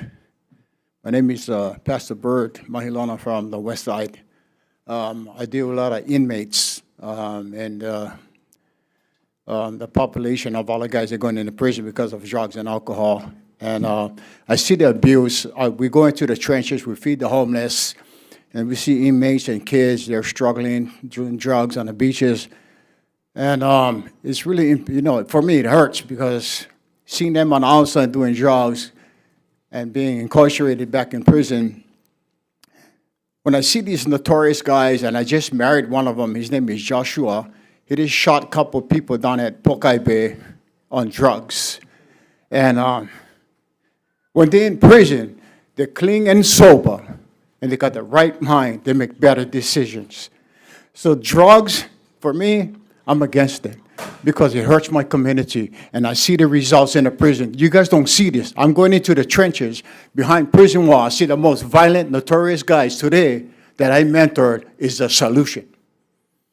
Thank you. Thank you very much for your testimony. I don't have the list yet, so I'm going to be going here. Who else? Sir, why don't you come next, and I'll just have to mark off your name once I get the list. Please introduce yourself. My name is Anthony Ali Njena, and I'm with the United States of Ganja. So I traveled to Colorado in 2014, immediately after the recreational market was created. I saw an industry denied access to the banking system. Lack of access to the banking system is one of the hurdles cannabis entrepreneurs face since they are charged exorbitant fees by financial institutions to take the risk of working with them. This is a problem Hawaii medical providers experience, and with the recreational bill, the problem's just going to get bigger. The governor of Colorado created cannabis credit co-ops to help the industry participants come together in a credit co-op to get around the federal prohibition. The day legislation was created, I went online and registered a domain name for the entities, cannabiscreditco-op.com, and began petitioning for the first permit. But after just a few weeks, it went to Fourth Corner Credit Union, and I thought I would let them fight it out and follow in their footsteps. But after years of litigation, Fourth Corner Credit Union versus the Board of Directors of the Federal Reserve, case concluded, and it was agreed they would not take deposits from anyone touching the cannabis plant. I registered UnitedStatesOfGanja.com and began petitioning again for the first permit. I'd like to see the Hawaii Cannabis and Hemp Office advocate for the industry, demanding to have access to the banking system like any legitimate business. The other forces aligned against cannabis entrepreneur are being overtaxed and overregulated out of business. If the taxes are set too high and the regulation is too onerous, then there would be no chance of stamping out the black market. As a 50th state, Hawaii has a duty to set the example for the other states and show what's possible when a government helps the industry lead the way forward. Let's be an example to the world, for the world to follow. Hawaii needs a market with regulations and taxes that are easy for existing entrepreneurs to enter into and remain profitable, as well as feasible for new market entrants to comply with, allowing innovation to flourish. Additionally, we need access to the banking system through a cannabis credit co-op with fair fees and preferential rates on loans, so it can always remain a grassroots industry. And the issue with the gateway drug, I would just like to say, is an offshoot of the black market. When you have people selling cannabis and also selling other drugs, the kids get access to the other stuff that they wouldn't get with a legitimate store they could go get it at. So thank you for your time. Aloha. Thank you very much for your testimony. Next, Scott Kobayashi. All right, Aloha Committee, thank you so much for listening to all of us here today. My name is Scott Kobayashi, born and raised here. I am a dad, I'm a pastor, and two reasons why I stand in opposition of this bill. Number one, I've been doing youth ministry for 18 years of my life. That's half my life, and I've seen first and secondhand the effects of marijuana in the hands of our youth. Quick story, this is a positive story. One of the kids, he's 23 years old now. I saw him at a business networking meeting 2 weeks ago, and he said, "Hey, Pastor Scott, thank you so much for loving me through my hard times. I went into a funk," and he had been in marijuana, but I saw him at this business networking event, and he told me, "I got clean, and I started a business, and I got plugged into church again, so thank you so much." And just to hear these stories are so encouraging for me as a youth pastor who loves and cares for the youth of Hawaii. And second, dad of 3 kids. I have a 4-year-old, 2-year-old, and a 5-month-old. And I just think my general concern for myself and my family is just accessibility. And I just think if there's more supply coming to our Hawaii, there's more chances that my kids may accidentally take that. It might happen in their classrooms or in our schools, but I'm just generally concerned as a pastor and as a parent. So thank you so much. Thank you very much. Next, Denise Foley. Welcome. Please proceed. Hi there. Thank you for listening. I am a first-hand person that has been affected from the use of marijuana. It ruined my education. It put me in dangerous situations. And I don't think aloha means walking around Hawaii and smelling marijuana with your family, trying to come out and do things. So I oppose this bill. Thank you. Thank you very much. Next, Joy Chinen. Welcome. Please proceed. I did submit a testimony, but we're supposed to be on a trip, and so I put only written. But since I got to come, We're glad you're here. Please proceed. Thank you. I stand in opposition to HB 1246 because my heart is for our children. I'm a grandparent of 8 grandchildren, and with recreational marijuana, it would be so easy for our keiki to get a hold of it. I feel that this is sending the wrong message to our keiki. We all know that the marijuana of today is more harmful than in the past. The states that have legalized marijuana are facing tremendous challenges, with keiki who are not doing well in school, with businesses that are having a hard time keeping their employees, and with an increase in traffic accidents.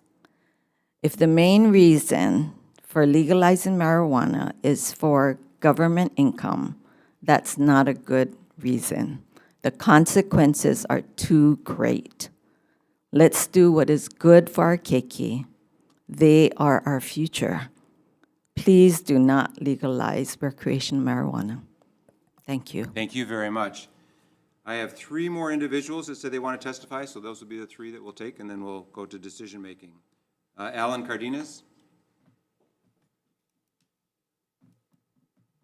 Hello, chairs, vice chairs, member of the committee, Alan Cardenas Jr. I am strongly opposed to this. I'm from Nanakuli, the west side of the island of Oahu. Back in 2023, we had 80% increase in homicides. Last year, the west side been rocked to its core with the deadly shooting, domestic violence, and so much. We have enough problems in our communities right now, my own personal experience. Opening this up will create more. Number two, we got people out there in our communities that just don't care. They don't care about the kids. They don't care about aloha, ohana, our community, or the laws. And they're going to find some way, a way, to break the laws no matter what. And we've seen personal experience how marijuana had led to mental illness, schizophrenia, psychosis in our young kids, which led to terrible and deadly choices.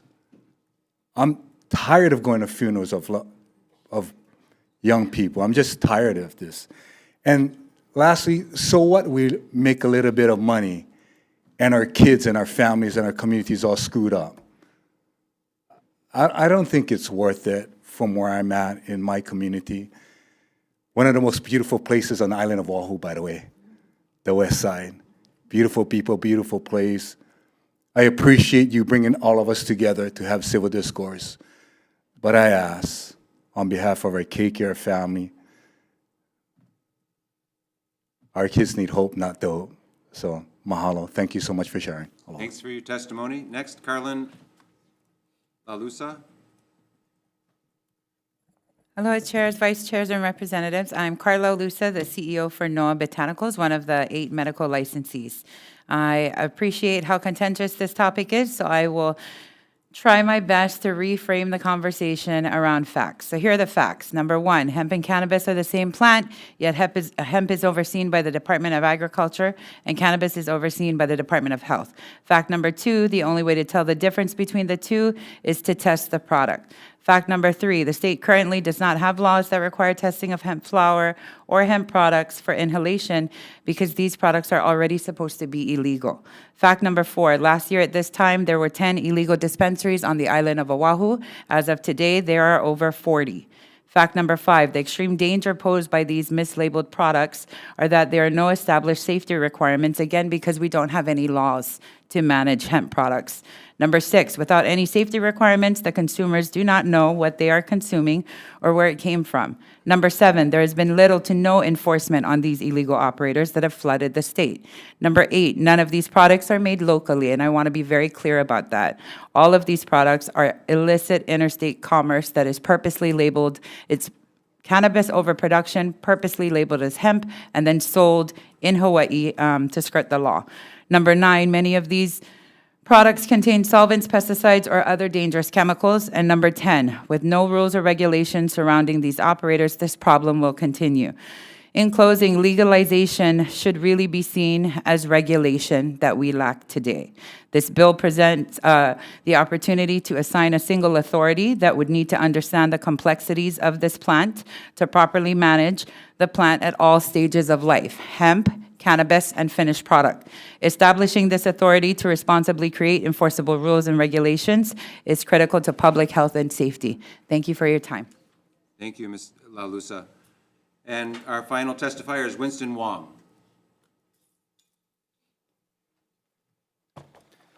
Aloha chairs, vice chairs, members of the committees. My name is Winston Wong on behalf of the Department of Taxation.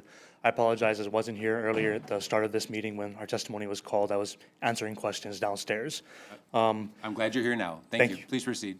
Will do.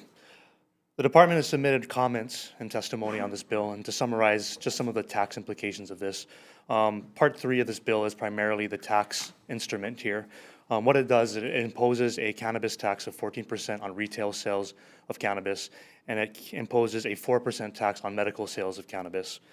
Our estimates for the next 6 years, for fiscal year 2026 through fiscal year 2031, are a net tax gain of $4.3 million in 2026, $20.6 million in 2027, $26.8 million in 2028, $33 million in 2029, $39.3 million in 2030, and $40.5 million in 2031. The Department of Taxation foresees that there will be substantial enforcement ramp up for the department. We would have to have significant resources in order to administer this tax. This would be separate and distinct from the general excise tax. Also, a part of this bill includes an exemption of the general excise tax, so there isn't that double tax. So this cannabis tax being imposed by this new bill would lead to also to an exemption of the GET. So our figures do account for that sort of decrease in the general fund for GET revenue decreases, as well as the increase from the new cannabis tax. The department has also proposed various technical amendments to this bill, including a limitation on the a tolling of the statute of limitations on collections, as well as requesting specific appropriations to various funds. I will be available for any questions regarding our testimony or the revenue estimates provided today. Thank you. Thank you. And I would appreciate if you would submit those revenue estimates to the committee, since they're not in your written testimony. That would be very helpful. Will do, Chair Tarnas. Thank you very much, sir. Okay, that's all the testimony that we've received in writing and verbally. Thank you to all the testifiers. I'd like to go to questions from members of the committees. First to the Judiciary and Hawaiian Affairs Committee. Any questions?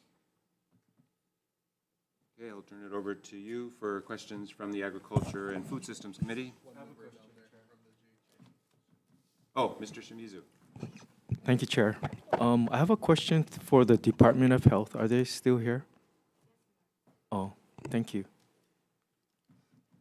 I just want to refer to your testimony that says legalizing adult use of cannabis should be expected to have a negative impact on the health of the public. As such, the department remains highly concerned about the public health and environmental impacts that the increased accessibility of cannabis and opening of an adult use marketplace will bring. And obviously, Department of Health, you have a wide range of purview of our society, and I'd like you to maybe comment on your wide picture, your big picture that you see. Thank you. Our concerns about public health are around what I mentioned earlier. So cannabis use does definitely have, like any substance use, does definitely have impacts on a person's health. Now, it's complicated because cannabis works very differently in different people because we come with different endocannabinoids systems in our bodies. But overall, for youth, well, I'll address mental health first. So for mental health, there is no data saying that cannabis actually causes psychosis or schizophrenia. What it does is for those who are predisposed to psychosis, then it can trigger that. So that is one of our concerns. For youth, because you've heard already of the development brain, the brain develops up to age 25. And the endocannabinoid system and the receptors, there are many receptors in the brain. And so the use of cannabis definitely disturbs and disrupts that development. If we have seen overall, and it is true that youth use has decreased over time, whether that's because of legalization or not, there's no cause and effect on that. We just know that overall, adolescents, perhaps the activities of the adolescents have changed and gone online rather than to substance. Another point I'd like to make is actually our biggest concern right now are the hemp cannabinoids that are right now disguised, the high intoxicating THC that are now disguised as hemp cannabinoid products. That's actually what is sending our youth to the emergency rooms. So overall, with a stronger regulatory framework, which we see in the bill, if it passes, we would need time to do a lot of education for those youth and vulnerable populations, the vulnerable adults, so they understand, that there could be psychosis incidents, there could be brain development retardation, there could be other effects, including substance use and abuse. Thank you. I hope that answers your question. Thank you. Yeah, I'm sure there's much more, but thank you for the answer, and thank you, Chair. Thank you, Mr. Schmidt. Please, now let's go to the Agriculture and Food Systems Committee. Thank you, Chair. Members on the Ag and Food Systems Committee, any questions? Seeing none, back to the Judiciary. Okay, thanks. Double checking with Judiciary and Hawaiian Affairs. If not, thank you for all the questions. So you need one more? Yes. So we're going to briefly recess until we get one more member of the Agriculture and Food Systems Committee, and we can go to decision making. So we'll take a brief recess. Recess.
Reconvening the Committee on Judiciary and Hawaiian Affairs, along with the Committee on Agriculture and Food Systems hearing. It's Tuesday, February 4th. We're now just a quarter after 4, and we're moving into decision-making at this time. Thanks to all the members for being here. This has been a very helpful hearing. Thanks to all the testifiers. It's important for us to hear you and also read all the testimony that we received. So I want to mahalo all those who testified. We are really trying to do our best with this bill. And I've worked on this bill quite a bit. And I just would like to highlight just a few things before I make my suggested amendments. You know, in the bill itself, the Hawaii Cannabis and Hemp Office must contract to develop and implement a comprehensive public and health and education campaign at the very beginning, before it all starts to roll out, before first sales of legal cannabis. The campaign will focus on the dangers of cannabis use by those under 21 and the dangers associated with driving impaired under the influence of cannabis, so that those, and especially for adults who are also vulnerable, that they know what the risks are so that they can make informed choices. This bill provides funding for new staff and resources for the Department of Attorney General to increase their capacity to address nuisance abatement and money laundering. The bill provides funding for mandatory the bill requires mandatory substance abuse treatment program for those under 21 found driving while under the influence of cannabis. And then tax revenues will be available to counties and the Department of Law Enforcement to spend on resources and training program for drug recognition experts in order to enhance their abilities to combat all substances that can impair driving. This bill preserves protections for medical cannabis patients by continuing to allow the caregiver model and self-grows, in addition to exempting medical cannabis transactions from the additional 10% tax applied to adult use sales. The bill contains a social equity grant program, which will provide financial support to social equity applicants for training, technical assistance, and help in opening their cannabis businesses.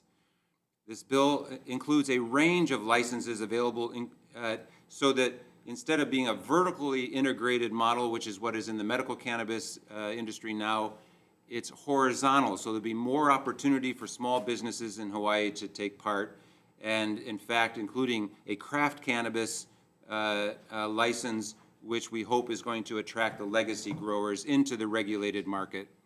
It also would include licenses for delivery and cannabis consumption lounges after the Hawaii Cannabis and Hemp Office develops their own rules.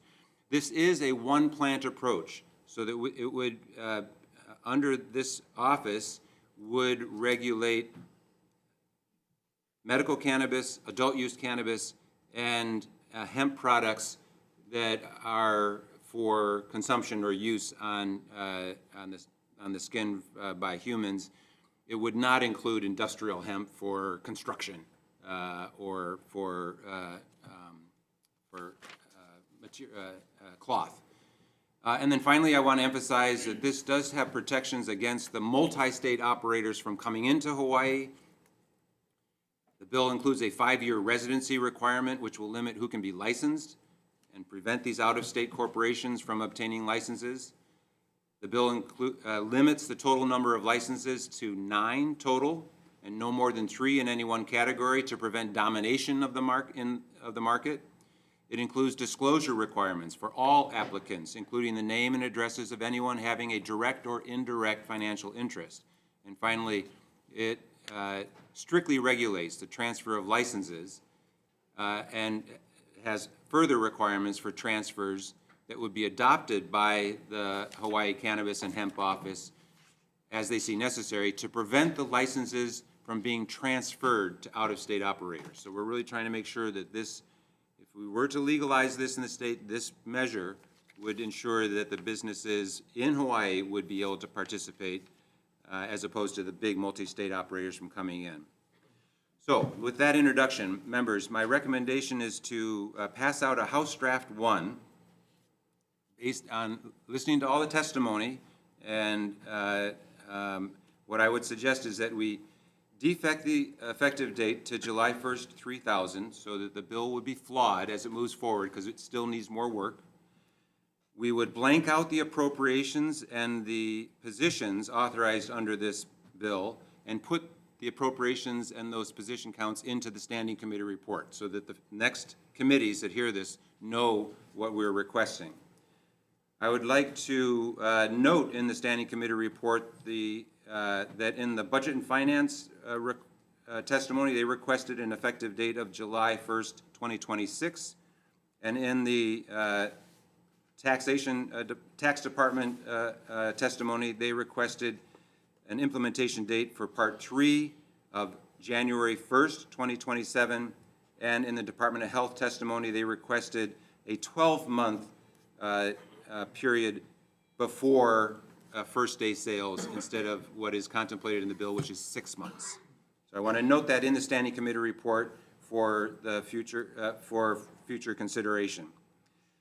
I would like to adopt the amendments that are recommended by the Attorney General in their testimony.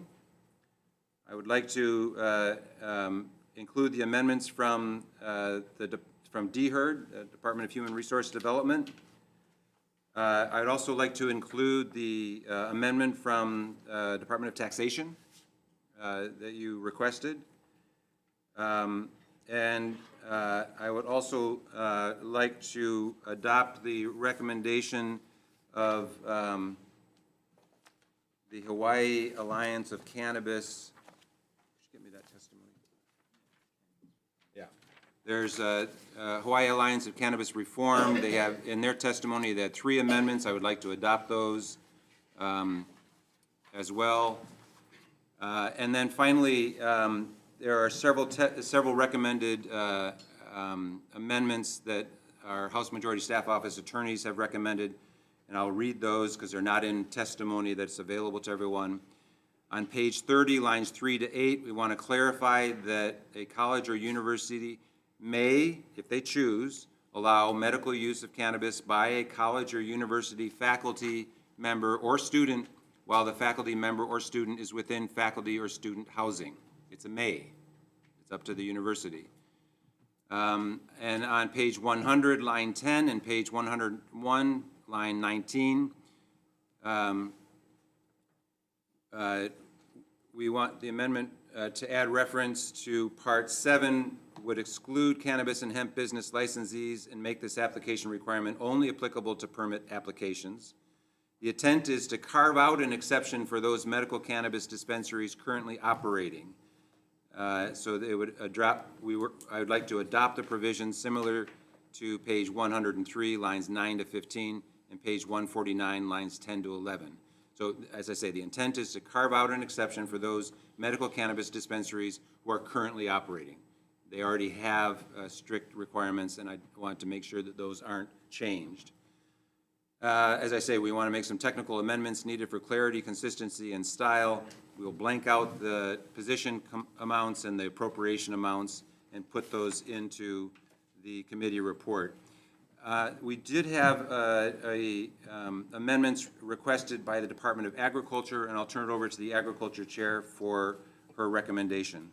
Yes, I'm focused on amendments and recommendations related to the subject matter of agriculture. The Department of Agriculture did submit testimony in support.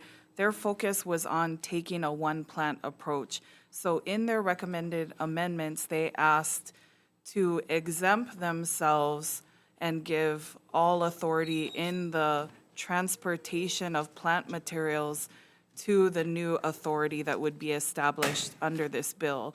However, seeing that biosecurity is extremely important to the state of Hawaii, we would like to not take their recommendations so that we can work on protecting biosecurity, as cannabis moving between islands could be a movement of plant material. So we'd like to note in the Standing Committee report that we'd like to see the Department of Agriculture work with the new authority upon the passage, or if there was passage of this bill, to work together to create rules related to biosecurity and the movement of cannabis as a plant material, rather than take their recommendations. One more recommendation related to hemp. Hemp testimony today, especially from Kauai Hemp, indicated some recommendations. So we'd like to adopt the Attorney General's recommendations. Yeah, I will read that about tinctures. So we would like to, on page 159 of the bill, lines 13 to 19, related to tinctures, to adopt their recommendations as followed in their testimony. So since this was not actually in the written testimony, I think we should read this Okay, into I the can read record. it. So on page 159, lines 13 to 19, number 2, tinctures, provided that the tincture does not contain more than 30 servings per bottle, taking out 1 and replacing that with 3 milligram of tetrahydrocannabinols per serving, and replacing 30 with 90 milligrams of tetrahydrocannabinol per bottle, provided further that tinctures with over 5 milligrams of tetrahydrocannabinol per bottle shall not be sold to persons under 21 years of age. And this is in fair alignment with their recommendations on the federal farm bill, still pending passage, but it is part of that bill, which is why we'd like to adopt that recommendation. And those are the only adjustments that we have for our committee. Thank you, Chair Kahaloa. Those are the recommendations from both committee chairs that cover both of our areas of jurisdiction, Judiciary and Hawaiian Affairs, and also Agriculture and Food Systems. And I want to say that these were based on testimony we received and meetings that we've had with individuals on this bill. So I appreciate everyone's comments on it. Are there any questions or concerns, members, about our proposed amendments?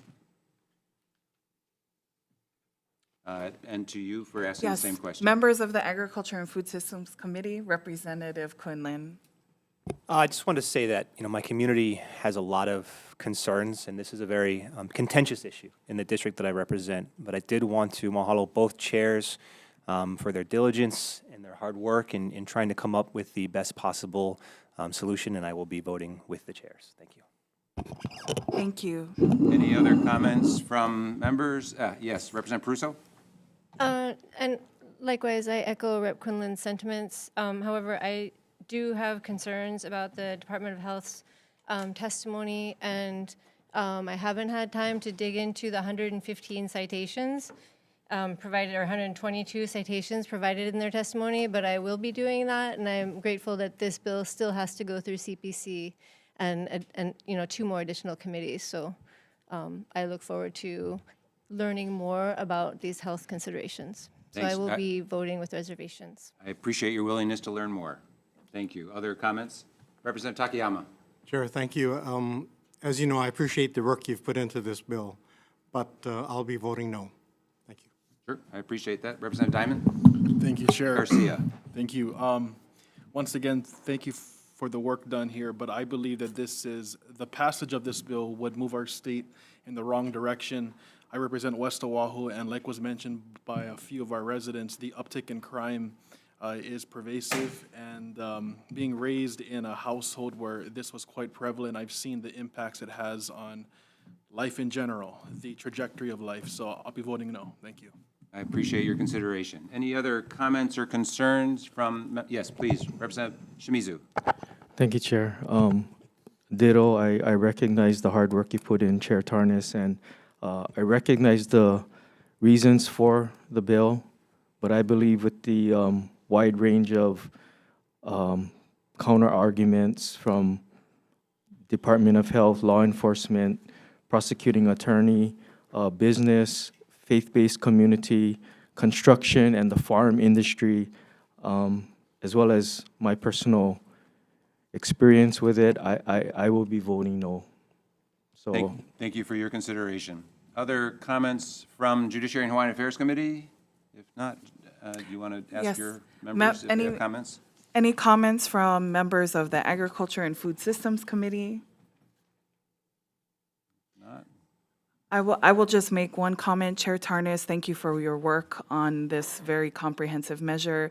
We appreciate the work, and we want to continue the conversation with everybody who has invested time, energy, and effort to put this bill together. Thank you, Chair Tarnas. Certainly. Thank you, Chair.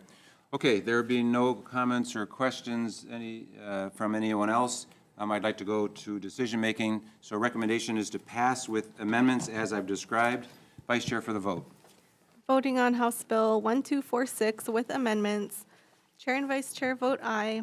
Representative Bellotti. Aye. Representative Cochran is excused. Representative Hashem. No for Representative Hashem. Representative Kahaloa. Aye. Representative Peruso. With reservations. Representative Takayama. No. Representative Todd. Aye. Representative Garcia. No. Representative Shimizu. No. Okay, the recommendation is adopted. Thank you very much. Thank you, Chair. Now moving on to the Committee on Agriculture and Food Systems. Same recommendation. Vice Chair for the vote. Thank you, Chair. Voting on HB 1246, Chair's recommendation is to pass with amendments. Chair and Vice Chair both vote aye. Representative Lowen? Aye. Representative Peruso? With reservations. Representative Quinlan? Aye. And noting Representative Ward is excused absence. Chair, your recommendation is adopted. Thank you, Vice Chair. Thank you, Chair. Thank you very much to all the members here. There being no further business before these joint committees, we are adjourned.